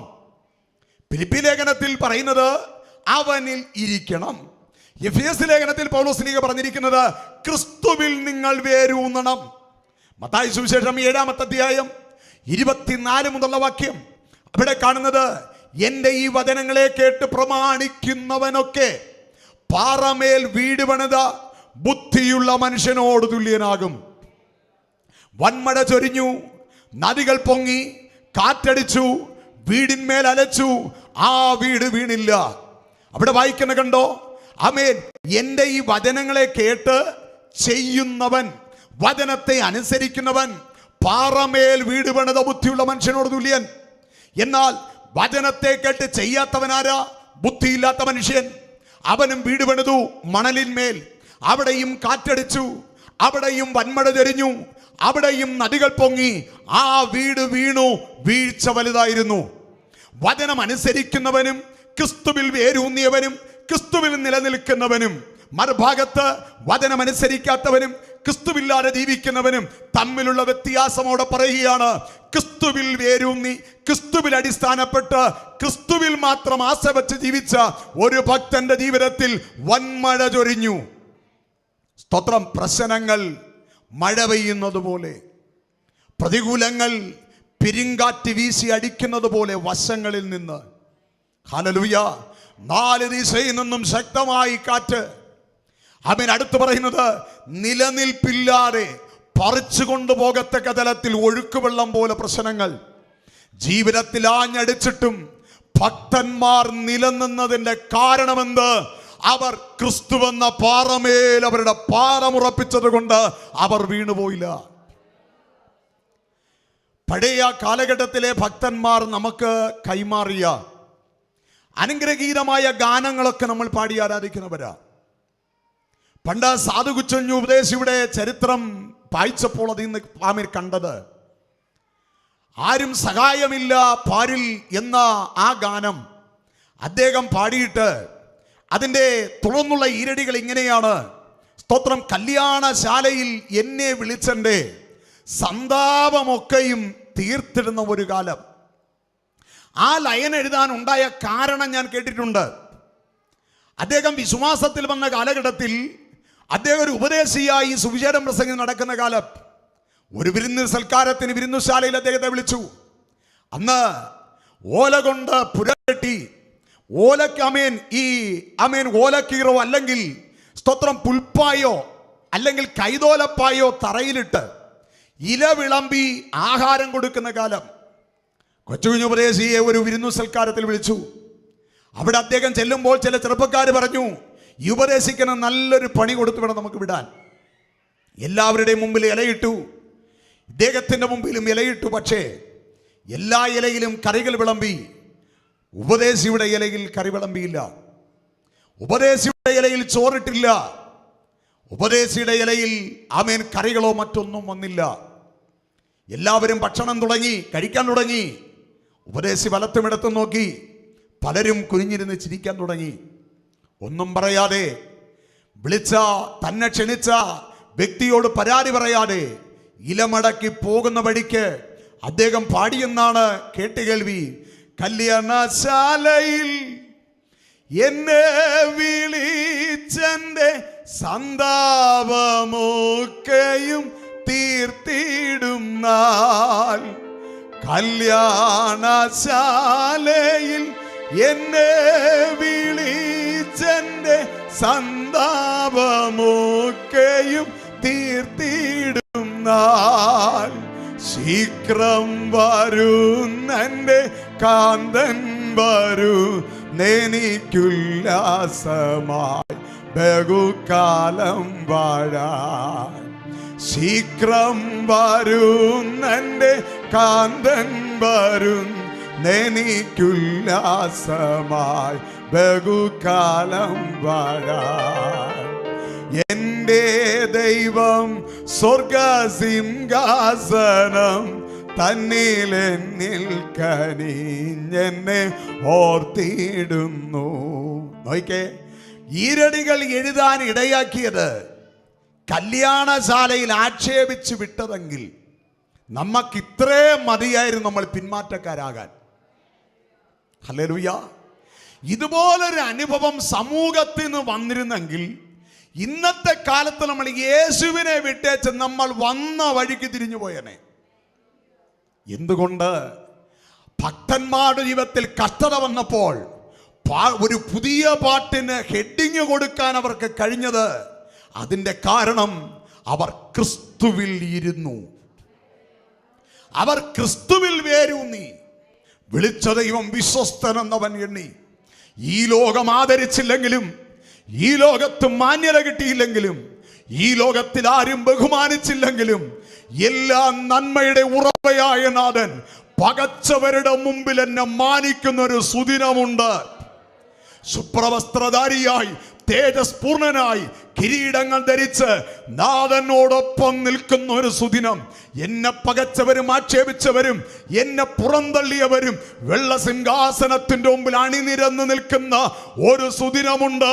നാളെ ഓർത്ത് പുഞ്ചിരിയിടുന്ന ദൈവജനത്തോട് പറയുക, ഈ ട്രാക്കിലൂടെ ഓടുമ്പോൾ നിങ്ങൾ ക്രിസ്തുവിൽ വേരൂന്നി അടിസ്ഥാനപ്പെട്ടവരായി ദൈവസ്നേഹത്തിന്റെ ആഴം, ദൈവസ്നേഹത്തിന്റെ നീളം, ദൈവസ്നേഹത്തിന്റെ വീതി, ദൈവസ്നേഹത്തിന്റെ ഉയരം എന്തെന്ന് തിരിച്ചറിഞ്ഞ് ക്രിസ്തുവിൽ നിങ്ങൾ ഇരിക്കണം.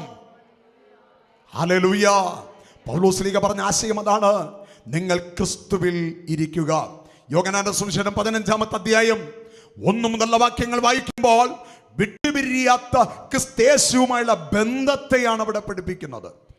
ക്രിസ്തുവും തമ്മിലുള്ള നാമും തമ്മിലുള്ള ബന്ധത്തിന്റെ ഉറപ്പ്. ഒന്ന് വായിച്ചോളൂ, യോഹന്നാന്റെ സുവിശേഷം 15-ാമത്തെ അധ്യായം 1 മുതലുള്ള വാക്യങ്ങൾ.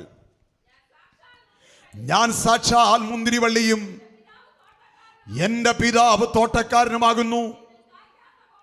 എന്നിൽ കായ്ക്കാത്ത കൊമ്പൊക്കെയും അവൻ നീക്കിക്കളയുന്നു, കായ്ക്കുന്നതൊക്കെയും അധികം ഫലം കായ്ക്കേണ്ടതിന് ചെത്തി വെടിപ്പാക്കുന്നു. ഞാൻ നിങ്ങളോട് സംസാരിച്ച വചനം നിമിത്തം നിങ്ങൾ ഇപ്പോൾ ശുദ്ധിയുള്ളവരാണ്. എന്നിൽ വസിപ്പീൻ. അവിടെ ഉപയോഗിക്കുന്ന പദം കണ്ടോ? പൗലോസ് ശ്ലീഹ ഫിലിപ്പിയസ് ലേഖനത്തിൽ ഉപയോഗിച്ചത് അവനിൽ ഇരിക്കണം. അവൻ എഫേസ് ലേഖനത്തിൽ പറഞ്ഞത് അവനിൽ വേരൂന്നണം. ഇവിടെ യോഹന്നാന്റെ സുവിശേഷത്തിൽ യേശു കർത്താവ് എന്താ പറയുന്നത്? അവനിൽ വസിക്കണം. ക്രിസ്തുവിൽ വസിപ്പീൻ. നിങ്ങൾ എന്നിൽ വസിപ്പീൻ. അടുത്ത്, എന്നാൽ ഞാൻ നിങ്ങളിലും വസിക്കും. കൊമ്പിന് മുന്തിരിവള്ളിയിൽ വസിച്ചിട്ടല്ലാതെ സ്വയമായി കായ്ക്കാൻ കഴിയാത്തതുപോലെ എന്നിൽ വസിച്ചിട്ടല്ലാതെ നിങ്ങൾക്കും കഴിയുകയില്ല. ഒരു കൊമ്പിൽ ഇല പച്ചയായിരിക്കണമെങ്കിൽ ആ കൊമ്പിന് തായ് വള്ളിയുമായി ഒരു ബന്ധമുണ്ടാകണം. കൊമ്പ് പറയാണ് ഒരു 10 ദിവസത്തേക്ക് നിങ്ങളുമായിട്ട് എനിക്കൊരു ബന്ധം വേണ്ട. കൊമ്പേ, നിന്റെ ഇലകൾ പഴുത്തു തുടങ്ങും, നിന്നിലൊരു മൊട്ട് വരില്ല, നീ പൂക്കില്ല, നീ കായ്ക്കില്ല. കുറെ ദിവസം കഴിയുമ്പോൾ നീ ഉണങ്ങാൻ തുടങ്ങും. പക്ഷെ കൊമ്പേ, അവ ഈ തായ് വള്ളിയുമായി ഒന്ന് ചേർന്നിരുന്നാൽ, സ്തോത്രം, അവൻ നേർക്കാമ്പുമായി ഒന്ന് ചേർന്നിരുന്നാൽ ഭൂമിയിൽ നിന്ന് വലിച്ചെടുക്കുന്ന ജലവും ലവണവും നിന്നിൽ വരും. നിന്റെ ഇല പച്ചയായിരിക്കും, നീ മൊട്ടുവരും, നിന്നിൽ പൂക്കും, നീ ഫലം കായ്ക്കും. ആ പൂക്കളിൽ നിന്ന് സൗരഭ്യത പുറത്തു വരും. ആ പൂക്കളിൽ തേനീച്ചക്കൂട്ടങ്ങൾ വന്ന് തേന്നുകരും. ബന്ധം ക്ലിയർ ആണോ, നിന്റെ സ്ഥിതി മാറും. ഹല്ലേലൂയ. ബന്ധം ക്ലിയർ അല്ലെങ്കിൽ സ്ഥിതികൾക്ക് മാറ്റമില്ല. കൊമ്പിന് മുന്തിരിവള്ളിയിൽ വസിച്ചിട്ടല്ലാതെ ഫലം കായ്ക്കാൻ കഴിയാത്തതുപോലെ എന്നിൽ വസിക്കാത്തവന് ഫലം കൊടുക്കുവാൻ കഴിയുകയില്ല. തുറന്നുള്ള വാക്യത്തിൽ യേശു പറഞ്ഞത്, എന്നെ പിരിഞ്ഞ് നിങ്ങൾക്ക് ഒന്നും ചെയ്യാൻ കഴിയുകയില്ല. ഹല്ലേലൂയ. എത്രത്തോളം നിങ്ങളും ഞാനുമായി ബന്ധം ഉറപ്പായിരിക്കുന്നുവോ അത്രത്തോളം നിങ്ങൾ മാനിക്കപ്പെടും. ഹല്ലേലൂയ. ഞാനിവിടെ ഈ മൈക്രോഫോണും പിടിച്ചുവിടെ നിൽക്കുന്നത് ബിനിൽ പാസ്റ്റർ ഞാനും തമ്മിൽ ഒരു കുടുംബത്തിലെ അംഗമായതുകൊണ്ടല്ല, സ്തോത്രം, രക്തബന്ധങ്ങൾ ഉണ്ടായിട്ടല്ല, പിന്നെയോ ഞാൻ എന്നെയും അദ്ദേഹത്തെയും തമ്മിൽ സ്നേഹത്തിൽ ഒന്നാക്കിയ യേശു ക്രിസ്തുവെന്ന ആമേൻ യഥാർത്ഥ വള്ളിയുടെ ബന്ധമാണ് ഇവിടെ നിങ്ങളുടെ മുമ്പിൽ നിൽക്കുമാറാക്കിയതെങ്കിൽ ഈ ഭൂമിയിൽ നമ്മൾ കുടുംബതലത്തിൽ ബന്ധുക്കളല്ല, പക്ഷേ ക്രിസ്തു നിമിത്തം, ക്രിസ്തുവിന്റെ ശരീരം നിമിത്തം നമ്മൾ അവകാശികളും കൂട്ടവകാശികളും ആമേൻ അടുത്ത ബന്ധുക്കളും ഏക ശരീരസ്ഥരുമാം. ഈ ക്രിസ്തു യേശുവില്ലാതെ നമുക്കുയർച്ചയില്ല. നമുക്കറിയാം, അപ്പോസ്തലന്മാരുടെ ജീവിതാനുഭവം പോലെ നിങ്ങൾ നോക്കിയാൽ യോഹന്നാന്റെ സുവിശേഷം 21-ാമത്തെ അധ്യായം 1 മുതലുള്ള വാക്യങ്ങൾ വായിച്ചാൽ 3.5 വർഷം ക്രിസ്തുവിനോടൊപ്പം നടന്ന ശിഷ്യന്മാർ 11 പേര് ഒരുമിച്ച് മീൻപിടുത്തത്തിന് പോയി. പത്രോസ് പറഞ്ഞു, ഞാൻ പോവാ, നിങ്ങൾ ആരെങ്കിലും വരുന്നുണ്ടോ എന്ന് ചോദിച്ചു. അവർ പറഞ്ഞു, നീ പോകുന്ന പിന്നെ ഞങ്ങൾ എന്തിനാ ഇവിടെ ഇരിക്കുന്നത്, ഞങ്ങൾ വരുവാ. ഒരുമിച്ചവർ പോയി. എന്താ സംഭവിച്ചെന്നറിയാവോ? പോയപ്പോൾ തന്നെ അവരുടെ രീതികൾ മാറി. പഴയ മീൻപിടുത്ത വേഷം അവർ തിരഞ്ഞെടുത്തു. പഴയ മീൻപിടുത്ത സ്വഭാവം അവരിലേക്ക് വന്നു. ഞാൻ ചിന്തിച്ചു പോയി, 3.5 വർഷം ലോകത്തിൻ്റെ രക്ഷകനായ ക്രിസ്തുവിനോടൊപ്പം നടന്നവർ എണ്ണപ്പെട്ട 40 ദിവസത്തിനകത്ത് യേശു കർത്താവും ശിഷ്യന്മാരുമായി പണ്ട് ക്രൂശീകരണത്തിന് മുമ്പ് ഒരുമിച്ച് നടന്നതുപോലെ ബന്ധം നഷ്ടപ്പെട്ട 40 ദിവസം. ഈ 40 ദിവസം കൊണ്ട് 11 പേരും തികഞ്ഞ പിന്മാറ്റക്കാരായി. സ്തോത്രം. ഹല്ലേലൂയ. മീൻപിടുത്തത്തിന് നിങ്ങൾ ആ ഭാഗം വായിച്ചു നോക്കണം. യോഹന്നാൻ പറഞ്ഞു, പത്രോസേ അട ഇത് യേശുവാ. അവിടെ വായിക്കുന്നത്, ആമേൻ, അദ്ദേഹം കടലിൽ ചാടി വേറെ അതിന് മുമ്പ് കുറച്ച് കാര്യങ്ങളുണ്ട്. സ്തോത്രം. അപ്പോൾ ഞാൻ പറഞ്ഞത്, യേശു ക്രിസ്തുവിനോടൊപ്പം നടന്നിട്ട് പോലും അല്പസമയം ക്രിസ്തുവുമായി വേറിട്ടിരുന്നപ്പോൾ സ്വഭാവം മാറിയെങ്കിൽ ക്രിസ്തുവിലിരിക്കാത്ത വിശ്വാസിയുടെ അവസ്ഥ എന്ത്? ആഴ്ചയിൽ 7 ദിവസവും പ്രഭാഷണം കിട്ടിയാൽ ഞങ്ങളുടെ ലെവല് വ്യത്യാസമാണ്. എൻ്റെ അനുഭവമാണ്.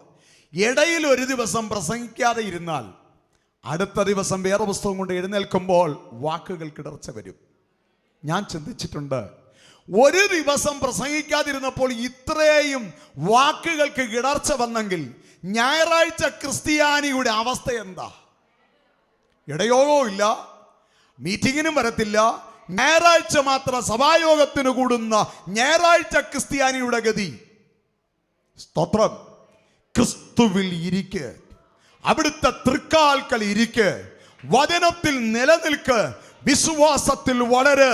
പൗലോസ്ലീഹ പറഞ്ഞു, ഈ ട്രാക്കിലൂടെയാണ് യാത്രയെങ്കിൽ നിങ്ങൾ പാലിക്കേണ്ട ഒന്നാമത്തെ കാര്യം അവനിൽ ഇരിക്കണം, അവനിൽ വസിക്കണം, അവനിൽ വേരൂന്നണം. ആമേൻ. അതാണ് എഫേസ്യരിൽ പൗലോസ് പറഞ്ഞത്. ക്രിസ്തുവിൽ വേരൂന്നി അടിസ്ഥാനപ്പെട്ടവരായി അവിടുത്തെ സ്നേഹത്തിന്റെ ആഴം, സ്നേഹത്തിന്റെ നീളം, സ്നേഹത്തിന്റെ ഉയരം, സ്നേഹത്തിന്റെ വീതി എന്തെന്ന് വിശുദ്ധന്മാരോട് ചേർന്ന് നിങ്ങൾ ഗ്രഹിക്കണം. ഹല്ലേലൂയ. അവനിൽ ഇരിക്കുക. സ്തോത്രം. ഒരു വാക്യം കൂടെ ഒന്ന് വായിച്ചേ. സ്തോത്രം. യോഹന്നാന്റെ സുവിശേഷം 2 കൊരിന്ത്യർ ലേഖനം 13-ാമത്തെ അധ്യായം അതിന്റെ 5-ാമത്തെ വാക്യം ഒന്ന് വായിച്ചു നോക്കിയേ. 2 കൊരിന്ത്യർ ലേഖനം 13-ാമത്തെ അധ്യായം അതിന്റെ 5-ാമത്തെ വാക്യം. നിങ്ങൾ വിശ്വാസത്തിൽ ഇരിക്കുന്നുവോ എന്ന് നിങ്ങളെ തന്നെ പരീക്ഷിപ്പീൻ. ആമേൻ. അവിടെ വായിക്കുന്നത് വിശ്വാസത്തിൽ ഇരിക്കുന്നുവോ. ഇനി അതോടൊപ്പം ഒന്ന് ചേർത്ത് നമുക്ക് ചിന്തിക്കാം. എബ്രായ ലേഖനം 12-ാമത്തെ 2-ാമത്തെ വാക്യം. വിശ്വാസത്തിന്റെ നായകനും പൂർത്തി വരുത്തുന്നവനുമായ യേശു. അപ്പോൾ വിശ്വാസത്തിന്റെ നായകനായ യേശുവിൽ ഇരിക്കുന്നുവോ എന്ന് നിങ്ങളെ തന്നെ പരീക്ഷിപ്പീൻ. ആരോടാ ഇത് പറഞ്ഞേ? കൃപാവരങ്ങളിൽ കുറവില്ലാത്ത കൊരിന്ത്യ സഭയോട്. നിങ്ങൾ വിശ്വാസത്തിൽ ഇരിക്കുന്നുവോ എന്ന് നിങ്ങളെ തന്നെ പരീക്ഷിപ്പീൻ, നിങ്ങളെ തന്നെ ശോധന കഴിപ്പീൻ. ഈ ട്രാക്കിലൂടെ ഓടണമെങ്കിൽ, ലക്ഷ്യപൂർത്തിയിലെത്തണമെങ്കിൽ നിങ്ങൾ അവനിൽ ഇരിക്കണം. ഒന്ന്, പിമ്പിലുള്ളത് മറക്കണം, മുമ്പിലേക്കായണം. പരമവിൽ ഇവിടെ വിരുദിനായി ട്രാക്കിലൂടെ നിങ്ങൾ ഓടണം. ഈ ഓട്ടത്തിൽ ജയം പ്രാപിക്കണമെങ്കിൽ ഒന്ന്, അവനിൽ ഇരിക്കണം. 2-ാമത്തെ കാര്യം 10-ാമത്തെ വാക്യത്തിലേക്ക് ഒന്ന് വന്നേ. ഫിലിപ്പി ലേഖനം 3:10. ഫിലിപ്പിയ ലേഖനം 3. നിങ്ങൾ വായനയിൽ ഇച്ചിരി പുറകോട്ട, കൂടെ ഒന്ന് സ്പീഡായിട്ടൊന്ന് വന്നേ. അവന്റെ മരണത്തോടൊന്ന് അനുരൂപപ്പെടണം. 2-ാമത് പറയുന്ന കാര്യമാണ് ഈ ട്രാക്കിൽ വിശ്വസ്തത ഓടുന്ന ഒരു ആത്മീകന്റെ ജീവിതത്തിൽ 2-ാമത്തെ കാര്യം എന്താ പറയുന്നത്? അവിടുത്തെ മരണത്തോട്, സ്തോത്രം, അനുരൂപപ്പെടണം. എങ്ങനെ ക്രിസ്തുവിന്റെ മരണത്തോട് അനുരൂപപ്പെടുന്നേ? ഇവിടെയാണ് നമ്മൾ പിന്മാറിപ്പോകുന്നത്. പൗലോസ്ലീഹ പറഞ്ഞു 1-2 കാര്യങ്ങളിലേക്ക് വരാം. കൊലോസ്യ ലേഖനത്തിലേക്ക് വന്നേ. 1-ാമത്തെ അധ്യായം 24-ാമത്തെ വാക്യം. കൊലോസ്യ ലേഖനം 1-ാമത്തെ അധ്യായം 24-ാമത്തെ വാക്യം. ഇപ്പോൾ ഞാൻ നിങ്ങൾക്ക് വേണ്ടിയുള്ള കഷ്ടാനുഭവങ്ങളിൽ സന്തോഷിച്ച് ക്രിസ്തുവിന്റെ കഷ്ടങ്ങളിൽ കുറവായുള്ളത് എന്റെ ജഡത്തിൽ അവന്റെ സഭയായ ശരീരത്തിനു വേണ്ടി പൂരിപ്പിക്കുന്നു. ആ വാക്യം ശ്രദ്ധിച്ചേ. സ്തോത്രം. അവിടെ വായിക്കുന്നത് നിങ്ങൾക്ക് വേണ്ടിയുള്ള കഷ്ടാനുഭവങ്ങൾ. എന്താ പൗലോസ്ലീഹ അങ്ങനെ പറയാൻ കാരണം? സ്തോത്രം. കൊലോസിയ ദേശത്ത് പൗലോസ്ലീഹ പോയിട്ടില്ല. അവിടെ സഭ സ്ഥാപിച്ചത് എപ്പഫ്രൊദിത്തോസ. എന്നാൽ പൗലോസ്ലീഹ പറയുന്നത്, നിങ്ങളെപ്പോലെ വിശ്വാസത്തിൽ വന്ന ദൈവമക്കളോട് സുവിശേഷം അറിയിച്ച കാരണത്താലാണ് ഞാൻ ഈ കാരാഗ്രഹം അനുഭവിക്കേണ്ടി വന്നത്. അതാണ് പറഞ്ഞത്, നിങ്ങൾക്ക് വേണ്ടിയുള്ള കഷ്ടാനുഭവം, നിങ്ങൾ നിമിത്തം എനിക്ക് വന്ന കഷ്ടാനുഭവം. യേശുക്രിസ്തു തന്നെ മശിഹ എന്ന് പ്രസംഗിച്ചതിനാൽ, നിങ്ങളെ ക്രിസ്തുവിന് വേണ്ടി നേടിയതിനാൽ, ക്രിസ്തുവിനുള്ള വിശ്വാസത്തിൽ നിങ്ങളെ നിലനിർത്തിയതിനാൽ എനിക്ക് വന്ന പീഡയുടെ ഭാഗമാണ് ഈ കാരാഗ്രഹം. കണ്ടോ? നിങ്ങൾക്ക് വേണ്ടിയുള്ള കഷ്ടാനുഭവങ്ങളിൽ. ഇനി അടുത്ത വാക്യം ഒന്ന് വായിച്ചേ. നിങ്ങൾക്ക് വേണ്ടിയുള്ള കഷ്ടാനുഭവങ്ങളിൽ. ഇല്ല, വായിച്ച വാക്യം വായിച്ചേ. 24-ാം വാക്യം. ഇപ്പോൾ ഞാൻ നിങ്ങൾക്ക് വേണ്ടിയുള്ള കഷ്ടാനുഭവങ്ങളിൽ സന്തോഷിച്ച്. കഷ്ടങ്ങൾ എന്ത് ചെയ്തെന്നാ പറഞ്ഞിരിക്കുന്നേ? നമ്മുടെ ജീവിതത്തിലെ കഷ്ടങ്ങളിലോ? ഹല്ലേലൂയ. ഞാൻ പറയട്ടെ പ്രിയരെ, നമ്മൾ എപ്പോഴും പ്രാർത്ഥിക്കുന്ന ഒരു വാക്കാണ് കഷ്ടം മാറണേ. ഇല്ലേ? ഇന്നിവിടെ പ്രാർത്ഥിച്ച ഒത്തിരി പേരില്ലേ? സ്തോത്രം. ഞാൻ പറഞ്ഞു, എൻ്റെ ആശയം ഞാൻ പഠിച്ചത് പറയാം. നിങ്ങൾ എല്ലാവരും ഏറ്റെടുക്കണമെന്നൊന്നും എനിക്കില്ല. കഷ്ടതയെ ജയിപ്പാൻ എനിക്ക് കൃപ തരണേ. ദൈവം വച്ച കഷ്ടതയാണെങ്കിൽ അതിനെ നിങ്ങൾ അഭിമുഖീകരിച്ചേ പറ്റൂ. അതിനെന്ത് ചെയ്യണം? ജയിക്കണം. ഞാനൊരു ഉദാഹരണം പറയാം.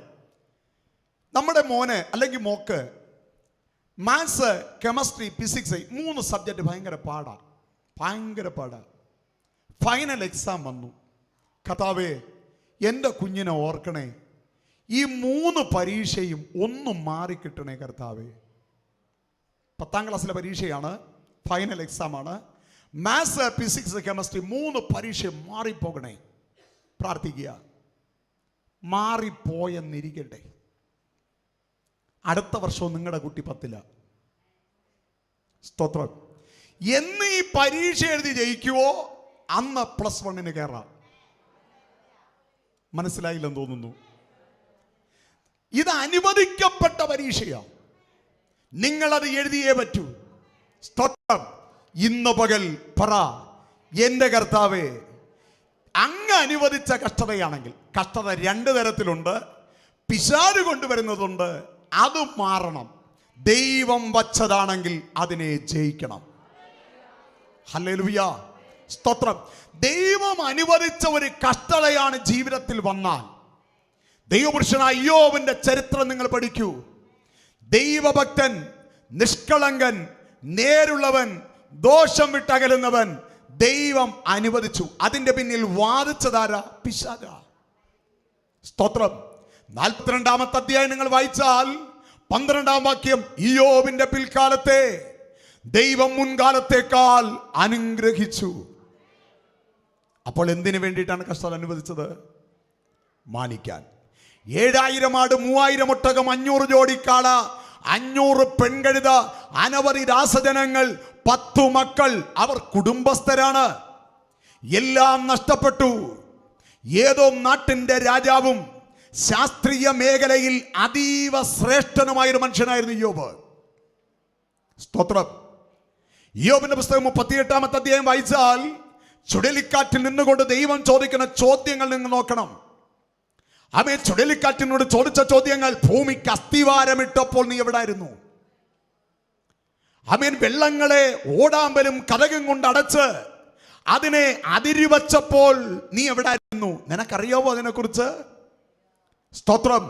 വെള്ളങ്ങൾ ചാടിപ്പുറപ്പെട്ടപ്പോൾ അതിനെ അടയ്ക്കുകയും സമുദ്രത്തെ തിരമാലകളുടെ ഗർവത്തെ അടക്കി ഇതുവരെ നിനക്ക് വരാം, ഇതിന്റെ അപ്പുറം കടക്കരുതെന്ന് പറഞ്ഞ നിയമം കൊടുത്തപ്പോൾ നീ എവിടായിരുന്നു? മിന്നലിന്റെ വഴി നിനക്കറിയാമോ? കാട്ടാടുകളുടെ പ്രസവകാലം നിനക്കറിയാമോ? ശാസ്ത്രീയ മേഖലയിൽ അതീവ ജ്ഞാനിയായ ഒരു പുരുഷനായിരുന്നു ഇയ്യോബ്. സ്തോത്രം. അതുകൊണ്ടാണ് ഇത്തരത്തിലുള്ള ചോദ്യങ്ങൾ ദൈവം അദ്ദേഹത്തോട് ചോദിച്ചത്. ഏതോ നാട്ടിലെ ഒരു രാജാവായിരുന്നു ഇയ്യോബ്, പക്ഷെ അദ്ദേഹം പ്രാർത്ഥിക്കുന്ന മനുഷ്യനായിരുന്നു. ഹല്ലേലൂയ. കുടുംബമായി ദൈവസന്നിധി വിശ്വസ്തത പുലർത്തിയ ഈ മനുഷ്യനെ തേടി പൈശാചികാധിപത്യത്തിന്റെ തീയമ്പുകൾ വന്നു. ദൈവ അനുവാദം കൊടുത്തു. പരീക്ഷിച്ചോ?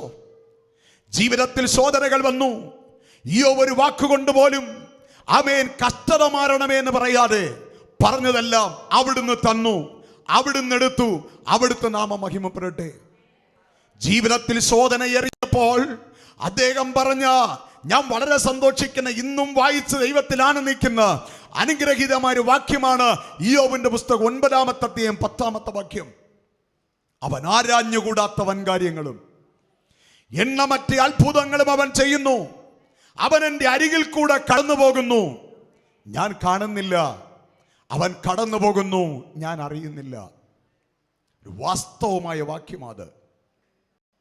ജീവിതത്തിൽ കഷ്ടതകൾ പേറിയപ്പോൾ ശരീരം മുഴുവൻ വ്രണങ്ങൾ കൊണ്ട് നിറഞ്ഞ് ഓരോ മുഖങ്ങളായി അത് തിരിഞ്ഞ് അത് പൊട്ടി അതിലൂടെ നീരും പഴുപ്പുമായി ഒലിക്കുമ്പോൾ അസഖ്യമായി വേദന അനുഭവിക്കുമ്പോൾ അയ്യോ പറഞ്ഞത്, ആരാഞ്ഞുകൂടാത്തവൻ കാര്യങ്ങളും എണ്ണമില്ലാത്ത അത്ഭുതങ്ങളും അങ്ങ് ചെയ്യുന്നു, അങ്ങന്റെ അരികിൽ കൂടെ കടന്നു പോകുന്നു. ഞാൻ നിങ്ങളോട് പറയാം, ജീവിതത്തിൽ കടന്നു വരുന്ന ശോധനയിൽ ദൈവം പോലും മറന്നല്ലോ എന്ന് അറിഞ്ഞോ അറിയാതെയോ പറഞ്ഞവരാണ് നമ്മൾ. സ്തോത്രം.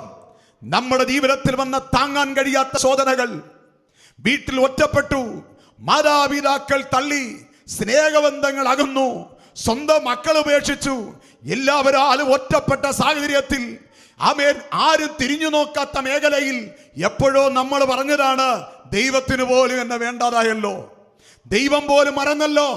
എത്രയോ വട്ടം പറഞ്ഞവരല്ലേ നമ്മൾ. ഞാൻ ഒത്തിരി തവണ പറഞ്ഞിട്ടുണ്ട്. ഹല്ലേലൂയ. എന്നാൽ വചനം ഇവിടെ പറയുന്നു, എല്ലാവരും തള്ളി എന്ന് പറഞ്ഞ മേഖലയിൽ നീ അറിഞ്ഞില്ല, ഞാൻ നിന്റെ അടുക്കൽ വന്നിരുന്നു. നീ കണ്ടില്ല, ആമേൻ, നമ്മുടെ നാഥൻ നമ്മുടെ അടുക്കൽ വന്നിരുന്നു. ഹല്ലേലൂയ. കഴിഞ്ഞ 2023 ജാനുവരി മാസം മുതൽ വളരെയേറെ ബുദ്ധിമുട്ടിലൂടെ കടന്നുപോയൊരു സമയം. സ്തോത്രം. എനിക്ക് 3 കുഞ്ഞുങ്ങളാണ്. മൂന്നാമത്തെ ആൾ 9ാം സ്റ്റാൻഡേർഡിൽ പഠിക്കുന്നു. അപ്പം ഞങ്ങളുടെ ആലയത്തിൻ്റെ വർക്കുകൾ പണിയൊക്കെ ഇങ്ങനെ നടന്നുകൊണ്ടിരിക്കുന്ന സമയം പെട്ടെന്ന് അവൾ രോഗിയായി. ഹോസ്പിറ്റലിൽ 4 മാറി മാറി കൊണ്ടുപോയി. ജീവിതത്തിൽ വല്ലാതെ ഞാൻ മാനസികമായി ഒരുപാട് തകർന്നു, ഒരുപാട് തളർന്നു. സ്തോത്രം. കഷ്ടത വന്നത് സാരമില്ല, പക്ഷേ അവളുടെ വേദനയും അസ്വസ്ഥതയും കാണുമ്പോൾ എനിക്ക് സഹിക്കാൻ കഴിഞ്ഞില്ല. സ്തോത്രം. ഞാൻ വല്ലാതെ ഞരങ്ങുന്ന ഒരു സമയം. അമ്മേൻ അവള് 3 ആഴ്ച തുടരെ സ്കൂളിൽ പോയില്ല. സ്കൂളിൽ നിന്ന് 2 സിസ്റ്റേഴ്സ് എൻ്റെ വീട്ടിൽ വന്നു. ഞാൻ അകത്തിരിക്കുക. അപ്പോഴും അവർ വന്ന് സ്റ്റെപ്പിൽ കാലി വെട്ടിച്ച് 2 സിസ്റ്റേഴ്സ് തമ്മിൽ പറയുക, എന്തൊരു ദൈവ സാന്നിധ്യമല്ലേ വീട്ടിൽ. അത്രയും കേട്ടപ്പോൾ എനിക്ക് ധൈര്യം മടങ്ങി വന്നു. സ്തോത്രം. ജീവിതത്തിൽ സാമ്പത്തിക ഞെരുക്കവും കഷ്ടതയുമാണെങ്കിലും എൻ്റെ അപ്പൻ്റെ സാന്നിധ്യം വേറൊരാളെൻ്റെ വീട്ടിൻ്റെ പടിക്കൽ വന്ന് ചവിട്ടിയപ്പോൾ അവരനുഭവിച്ചതിന് തുല്യം വേറെ എന്താ എനിക്ക് പറയാനുള്ളേ? ഹല്ലേലൂയ. ഞാൻ പറയുന്നത് പ്രിയരേ, അവൻ ഒരു പ്രഭാഷകന്റെ പ്രഭാഷണത്തിൽ ദൈവ സാന്നിധ്യം അനുഭവിക്കുന്നു എന്നതിൽ കവിഞ്ഞ് വേറെ എന്താ സന്തോഷിക്കാനുള്ളേ? ഒരു വിശ്വാസിയുടെ വീട്ടിൽ നിന്ന് പാദം ചവിട്ടുമ്പോൾ അതിനകത്തൊരു ദൈവ സാന്നിധ്യം അനുഭവിച്ചു എന്ന് പറയുന്നതിനേക്കാൾ വേറെ ഒന്നും ബെനിഫിറ്റായി ഞാൻ കാണുന്നില്ല. ഒരാലയത്തിനകത്ത് കയറി ചെല്ലുമ്പോൾ അതിനകത്ത് ദൈവമുണ്ടെന്നും ദൈവ സാന്നിധ്യമുണ്ടെന്നും നേരിട്ട് അനുഭവിക്കുന്നതിൽ പരം വേറൊന്നും സന്തോഷിക്കാൻ അതിനകത്തില്ല. ദൈവമില്ലാത്ത ആലയവും ദൈവമില്ലാത്ത വീടും ദൈവമില്ലാത്ത മനുഷ്യനും ഒരുപാടുള്ളപ്പോൾ നമ്മുടെ ജയം എൻ്റെ നാഥൻ കൂടെ ഉണ്ട് എന്നുള്ളതാണ്. ഹല്ലേലൂയ. സ്തോത്രം. അവർ പറയുക, എന്തൊരു ദൈവ സാന്നിധ്യമല്ലേ. അവരകത്ത് കയറി പ്രാർത്ഥിച്ചിറങ്ങിപ്പോയി. സ്തോത്രം.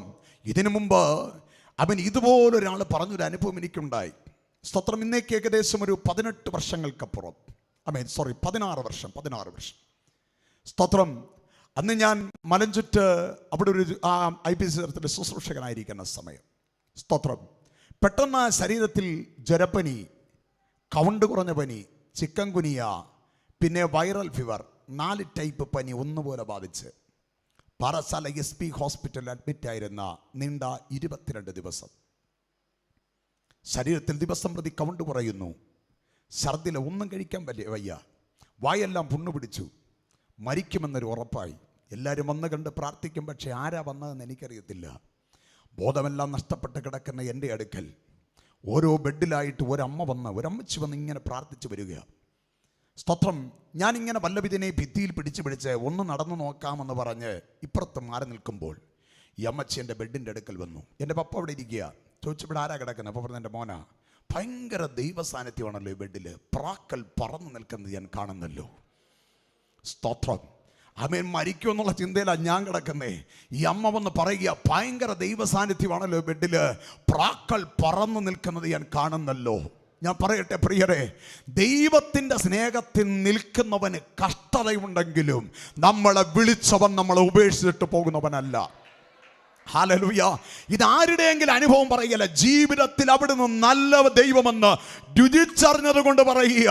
കഷ്ടത എന്ന കാഠിന്യമേറിയ ശോധന ജീവിതത്തിൽ കടന്നു വരുന്ന സാഹചര്യങ്ങൾ വരാം, അവിടെയും നമ്മളെ വിട്ടു മാറാതെ കൂടെ നിൽക്കുന്ന ഒരു നാഥനുണ്ടെന്നുള്ള ഉറപ്പാണ് നമ്മുടെ വിജയം.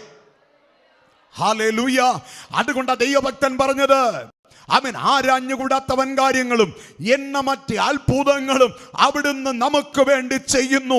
അവിടുന്ന് എൻ്റെ അടുക്കൽ കൂടെ കടന്നു പോകുന്നു. ആമേൻ. അവിടുന്ന് കടന്നു പോവോ? ലൂക്കോസ് സുവിശേഷം 24-ാമത്തെ അധ്യായം വായിക്കുമ്പോൾ എമ്മോസിലേക്ക് 2 പേർ പോവുക. അവർ തർക്കിച്ചും വാദിച്ചുമാണ് അവരുടെ യാത്ര. എന്താണ് അവരുടെ തർക്ക വിഷയം? യേശുക്രിസ്തു ഉയർത്തെഴുന്നേറ്റിട്ടില്ല. നമ്മോടൊപ്പമുള്ള സഹോദരിമാർ പറയുന്നു ഉയർത്തെഴുന്നേറ്റു. യഹൂദന്മാർ പറയുന്നു അത് കള്ളക്കഥയാണെന്ന്. രണ്ടുപേരും തമ്മിൽ തർക്കിച്ചും വാദിച്ചും പോകുമ്പോൾ യേശു അവരോടൊപ്പം ചേർന്ന് നടന്നു. മോശം തുടങ്ങി സകല പ്രവാചകന്മാരും സങ്കീർത്തന പുസ്തകങ്ങളിലും രേഖപ്പെടുത്തിയത് വിവരിച്ച് സംസാരിച്ചു. കൂടെ നടക്കുന്നവൻ ആരാന്ന് അവരെ അറിഞ്ഞില്ല. എമ്മൗസിൽ ചെന്നു. എമ്മൗസിൽ ചെല്ലുമ്പോൾ ഭക്ഷണത്തിനായി കൂടെ വന്നയാളിനെ ക്ഷണിച്ചു. അയാൾ പറഞ്ഞു ഞാൻ വരുന്നില്ല, നിർബന്ധിച്ചു. വീട്ടിൽ ചെന്നു. അപ്പമെടുത്ത് വെച്ചപ്പോൾ അപ്പത്തെ കരത്തിലേന്തി നുറുക്കുമ്പോൾ ആണിപ്പഴുതുകൾ അവർ കണ്ടു. അവർ പറഞ്ഞു, അവൻ നമ്മളോട് സംസാരിച്ചു കൊണ്ടിരുന്നപ്പോൾ നമ്മുടെ ഉള്ളം കത്തിക്കൊണ്ടിരുന്നില്ലയോ? ഹല്ലേലൂയ. കിലോമീറ്ററുകൾ ഒന്നിച്ച് നടന്നിട്ടും കൂടെ വന്നവൻ ആരാന്ന് തിരിച്ചറിഞ്ഞില്ലേ അവർ? ഞാൻ പറയാം, നമ്മുടെ ജീവിതയാത്രകളിൽ പലപ്പോഴും വേദന തിങ്ങിയ അനുഭവങ്ങളിൽ, ശോധന തിങ്ങിയ അനുഭവങ്ങളിൽ, ഒറ്റപ്പെട്ടു പോയെന്ന് പറഞ്ഞ സാഹചര്യങ്ങളിൽ നിങ്ങളറിഞ്ഞില്ല അവിടുന്ന് കൂടെ നടന്നിരുന്നു. നിങ്ങളറിഞ്ഞില്ല അവിടുന്ന് നിങ്ങളോടൊപ്പം ഉണ്ടായിരുന്നു. ഹോസ്പിറ്റൽ IC യൂണിറ്റിൽ അവിടുന്ന് നിങ്ങളോടൊപ്പം ഉണ്ടായിരുന്നു. നിങ്ങളായിരുന്ന മേഖലകളിൽ നിങ്ങൾ അറിഞ്ഞില്ല അവിടുന്ന് നിങ്ങളോടൊപ്പം ഉണ്ടായിരുന്ന കാര്യം. എല്ലാവരും വെറുത്തപ്പോൾ, എല്ലാവരും തള്ളിയപ്പോൾ, ഒഴിഞ്ഞ അനുഭവത്തിലായപ്പോൾ നിങ്ങൾ അറിഞ്ഞില്ല അവിടുന്ന് നിങ്ങളോടുകൂടെ വന്നിരുന്നു എന്ന കാര്യം. അവൻ കടബാധ്യത കൊണ്ട് പേറി ജീവിതം പരാജയപ്പെട്ടു പോയി ജീവിക്കണമോ മരിക്കണമോ എന്ന് ചിന്തിച്ചപ്പോൾ നിങ്ങൾ അറിഞ്ഞില്ല മരണത്തിന്റെ അനുഭവം മുമ്പിൽ വന്നിട്ടും നിങ്ങളെ അവിടുന്ന് വിടിവിച്ചതാരെന്ന്. ഇന്ന് പകൽ ഞാൻ പറയട്ടെ, നാട് വിടാൻ പ്രേരണയുണ്ടായിട്ടും നാട്ടിൽ തന്നെ പാർപ്പിച്ച ദൈവത്തിന്റെ കൃപ, മരിക്കാൻ ആഗ്രഹമുണ്ടായിട്ടും ഇന്നുവരെ കുലക്കയറിന് ഏൽപ്പിച്ചു കൊടുക്കാതെ നിർത്തിയ ദൈവകൃപ.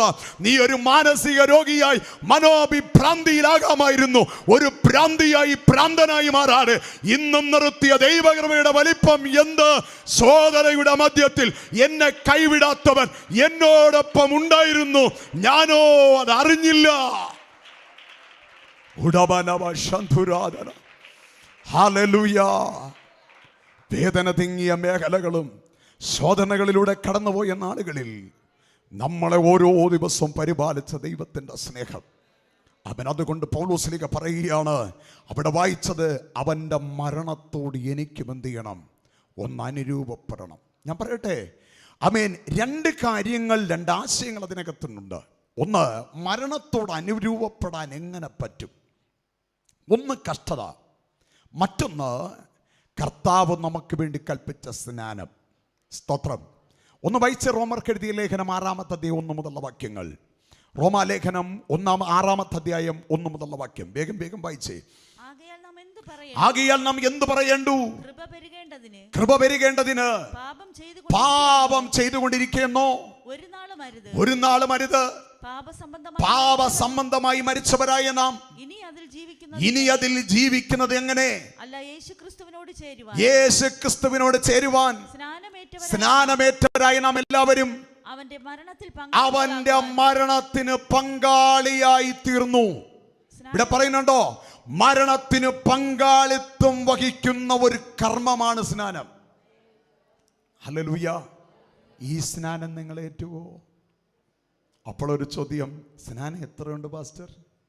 സ്നാനം ഒന്നല്ലേ ഉള്ളൂ? അത് ഞങ്ങൾ പെട്ടെന്ന് ഞാൻ പറയാം, സ്നാനം വചനാടിസ്ഥാനത്തിലല്ലെങ്കിൽ വചനാടിസ്ഥാനത്തുള്ള സ്നാനത്തിലേക്ക് വരണം. ഹല്ലേലൂയ. അപ്പോസ്തലപ്രവൃത്തി 19-ാമത്തെ അധ്യായം 1 മുതലുള്ള വാക്യം. 2 സ്നാനം അതിനകത്ത് കാണാം. അവിടെ വായിക്കുന്നു, അപ്പൊല്ലോസ് കൊരിന്തിലിരിക്കുമ്പോൾ പൗലോസ് ഉൾപ്രദേശത്തിലൂടെ സഞ്ചരിച്ച് എഫെസോസിലെത്തി. അവിടെ 12 ശിഷ്യന്മാരെ കണ്ടു. ആമേൻ. അവരോട് പരിശുദ്ധാത്മാവിനെക്കുറിച്ചും ക്രിസ്തുവിനെക്കുറിച്ചും സംസാരിച്ചു. അവർ പറഞ്ഞു, പരിശുദ്ധാത്മാവ് ഉണ്ടെന്ന് പോലും ഞങ്ങൾ കേട്ടിട്ടില്ല. പൗലോസ് ചോദിച്ചു, പിന്നെ നിങ്ങളെടുത്ത സ്നാനം ഏതാ? അത് യോഹന്നാന്റെ കൈ കീഴിലെ സ്നാനം. പൗലോസ് പറഞ്ഞത് ഇങ്ങനെയാണ്, ആ സ്നാനം മാനസാന്തര സ്നാനം.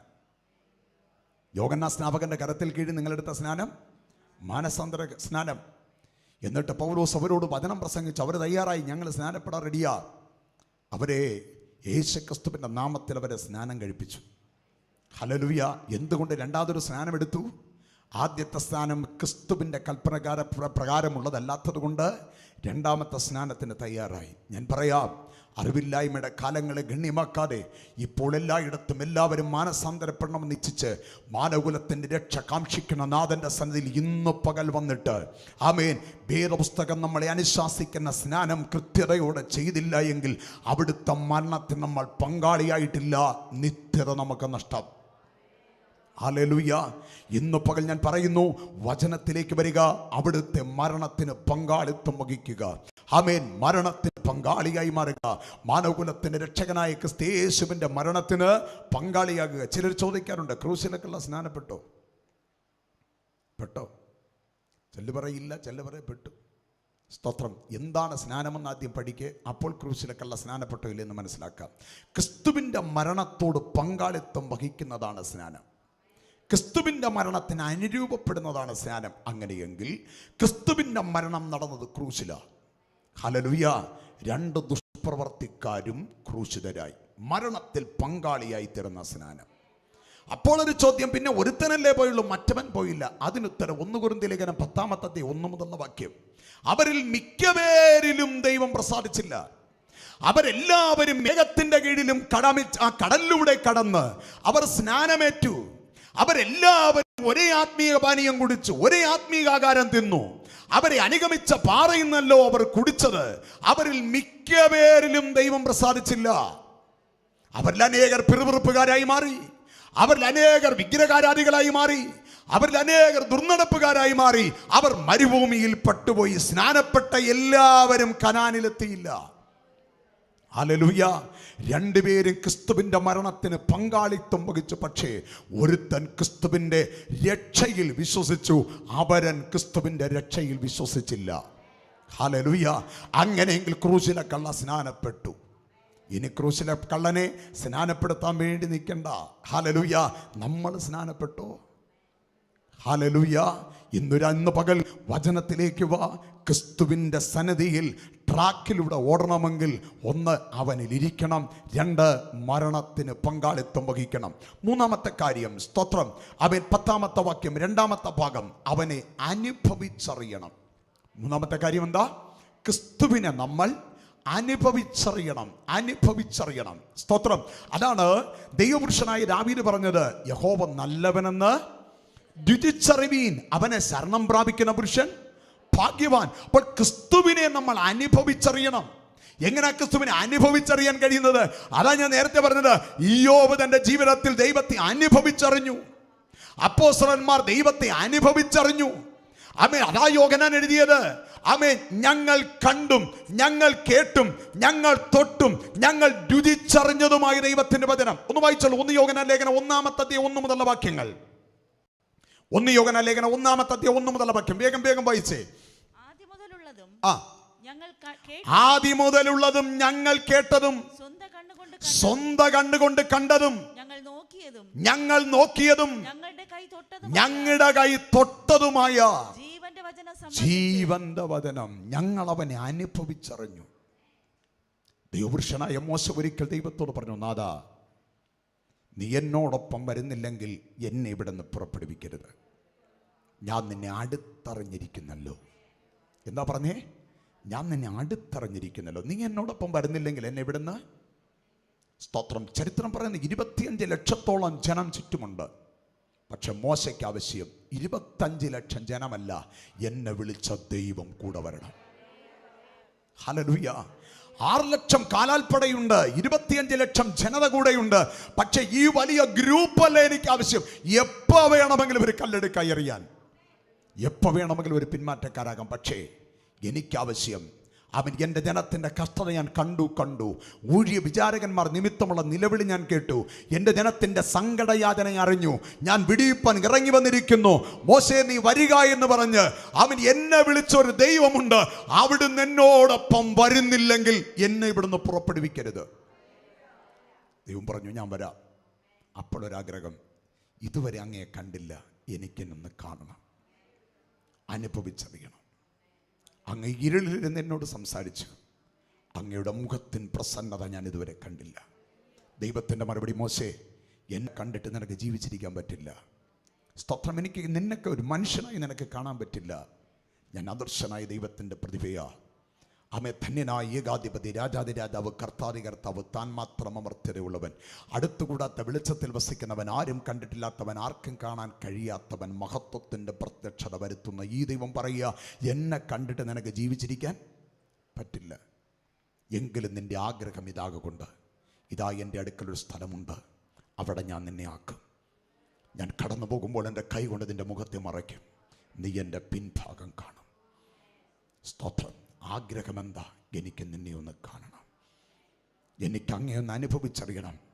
25 ലക്ഷം ജനത വാഴ്ത്തിപ്പാടാൻ ചുറ്റുമുള്ളപ്പോൾ ദൈവപുരുഷൻ ആഗ്രഹമായിരുന്നത്, സ്തോത്രം, ദൈവത്തിൻ്റെ കൃപയുടെ വല്ലഭത്വത്തിൻ്റെ ശക്തി. ഇന്നിപ്പോൾ എൻ്റെ വാക്കുകളെ ഞാൻ നിർത്തുകയാണ്. ദൈവത്തെ സ്നേഹിക്കുന്ന ദൈവജനമേ, ദൈവത്തിങ്കിലേക്ക് നമ്മുടെ കണ്ണുകളെ ഇന്ന് പകൽ ഉയർത്താമോ? അവൻ വാക്യങ്ങൾ ഇങ്ങനെയാണ്. ഒന്ന് ഞാൻ ചെയ്യുന്നു, പിമ്പിലുള്ളത് മറന്ന് മുമ്പിലേക്കാഞ്ഞ് പരമവിളിയുടെ വിരുദിനായി. അമേൻ. നമ്മുടെ ഓട്ടം സ്ഥിരതയോടെ നമ്മൾ ഓടുക, ലാക്കിലേക്ക് ഓടുക. ലാക്കിലേക്ക് ഓടാൻ 3 കാര്യങ്ങൾ ഞാൻ പറഞ്ഞു. 1, സ്തോത്രം, നമ്മൾ അവനിൽ ഇരിക്കണം. 2, അവൻ്റെ മരണത്തിന് പങ്കാളിയാകണം. 3, അവനെ അനുഭവിച്ചറിയണം. എന്നാൽ നിങ്ങളുടെ യാത്ര സന്തോഷകരമായി മാറും. ഹല്ലേലൂയ. അവൻ പിന്നിലുള്ളത് മറക്കാം, മുമ്പിലേക്കായാം. പരമവിളിയുടെ വിരുദിനായി ട്രാക്കിലൂടെ നമുക്കോടാം.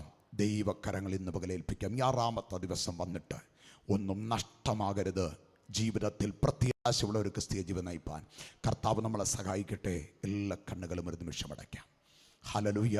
കേൾക്കപ്പെട്ട ആ ദൈവവചനത്തിൻ്റെ മുമ്പിൽ തങ്ങളെ തന്നെ ഒരു നിമിഷം സമർപ്പിച്ച് വിശ്വാസത്തിൻ്റെ നായകനും അവൻ പൂർത്തി വരുത്തുന്നവനുമായ നാഥങ്കിലേക്ക് ആമേൻ നമ്മുടെ കണ്ണുകളെ എന്ന് ഉയർത്തി വിശ്വസിക്കുന്നവർക്ക് വേണ്ടി വ്യാപരിക്കുന്ന ദൈവശക്തി, ഇവിടെ അളവറ്റ സാന്നിധ്യം ഇന്ന് പകൽ നീ ആഗ്രഹിക്കുന്നുവെങ്കിൽ, കൊതിക്കുന്നു എങ്കിൽ ആമേൻ അവനിലേക്കുന്ന കണ്ണുകളെ ഉയർത്തിക്കേ.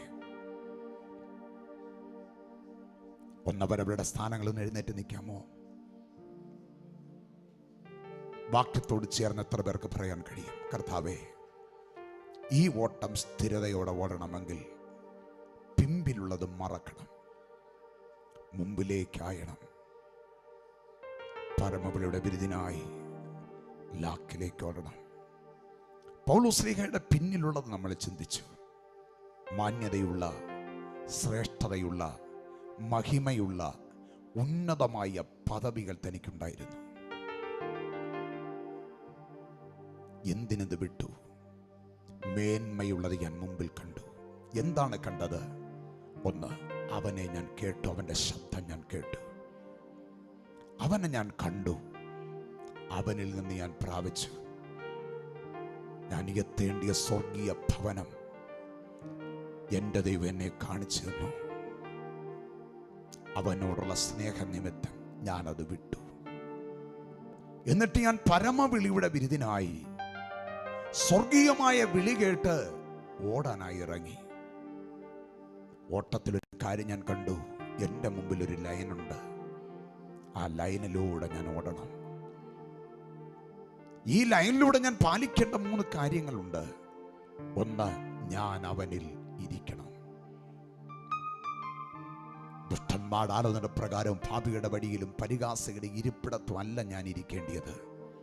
ഞാൻ ക്രിസ്തുവിലിരിക്കണം. അവൻ അവനോട് ചേർന്നിരിക്കണം. കൊമ്പ് മുന്തിരിവള്ളിയോട് ചേർന്നിരിക്കുന്നത് പോലെ അവനെ പറ്റിപ്പിടിച്ച് ഞാൻ ഇരിക്കണം. 2, അവൻ്റെ കഷ്ടാനുഭവങ്ങളുടെ കൂട്ടായ്മ ഞാൻ മനസ്സിലാക്കണം. ഹല്ലേലൂയ. അവൻ്റെ മരണത്തോട് അനുരൂപപ്പെടണം. മൂന്നാമത് പറയുന്നത് അവനെ നീ അനുഭവിച്ചറിയണം. അവന്റെ സ്നേഹത്തിന്റെ ആഴത്തെ അനുഭവിച്ചറിയണം. 25 ലക്ഷം ജനത ചുറ്റുമുള്ളപ്പോഴും നാഥന്റെ അഭിരുചി വിട്ടുകളയാത്ത മോശ പറഞ്ഞു, എന്നോടൊപ്പം വരുവോ? എങ്കിൽ ഞാൻ പോകാം. ഈ ആരാധന കഴിഞ്ഞിട്ട് നിങ്ങൾ ഒറ്റയ്ക്കല്ല യാത്ര ചെയ്യുന്നത്, ആ നാഥനോടൊപ്പം ചേർന്ന്. ഓർത്തു നോക്ക്, കഷ്ടതയുടെ നാളിൽ എത്രയോ വട്ടം പറഞ്ഞതല്ലേ, ഞാൻ ഒറ്റപ്പെട്ടു പോയെന്ന്, ഏകനായി പോയെന്ന്. നിങ്ങൾ അറിഞ്ഞില്ല, ഞാൻ പ്രസംഗിക്കുന്ന എൻ്റെ നാഥൻ നിങ്ങളുടെ അരികിൽ വന്നിരുന്നു. ആരാഞ്ഞുകൂടാത്ത വൻ കാര്യങ്ങൾ, എണ്ണമറ്റ അത്ഭുതങ്ങൾ ചെയ്യാൻ എൻ്റെ അരികിൽ കൂടെ അവൻ കടന്നുപോയിരുന്നു. ഞാൻ പലപ്പോഴും അറിഞ്ഞില്ല. ആ നാഥനെ ഒന്ന് അനുഭവിച്ചറിയുവാൻ, ആ നാഥൻ്റെ സ്നേഹമൊന്ന് അനുഭവിച്ചറിയുവാൻ, ആ നാഥൻ്റെ കരുണയൊന്ന് അനുഭവിച്ചറിയുവാൻ ഇന്ന് പകൽ എത്ര പേർ ദൈവകരങ്ങളിൽ ഒന്ന് കൊടുക്കും? ദൈവസന്നെ ഒന്ന് ചേർന്ന് പറയാൻ കഴിയുമോ? യേശുവേ, എൻ്റെ ഉള്ളിൽ വന്ന് വസിക്കണേ. അവിടുത്തെ പഥ്യവചനമെന്ന ശുദ്ധവെള്ളത്തലേനെ ഒന്ന് കഴുകണേ. തിരുരക്തം എൻ്റെ മേൽ തളിക്കണേ. പരിശുദ്ധാത്മാവിനാൽ എന്നെ മുദ്രയിടണമേ. അങ്ങയുടെ കൃപയിൽ എന്നെ നിർത്തി ആ നല്ല വഴിയിലൂടെ എന്നെ നടത്തണമേ. ദൈവകരങ്ങളിൽ സമർപ്പിക്കാൻ പ്രിയ സഹോദരന്മാരൊരു പ്രത്യാശയുടെ ഗീതം പാടി ദൈവത്തെ മഹത്വപ്പെടുത്തുമ്പോൾ ദൈവകരങ്ങളിൽ തങ്ങളെ തന്നെ ഒന്ന് കൊടുത്ത് വിശ്വാസത്തിന്റെ നായകനും പൂർത്തി വരുത്തുന്നവരുമായ നാഥങ്ങളിൽ കണ്ണുകളെ ഉയർത്തും.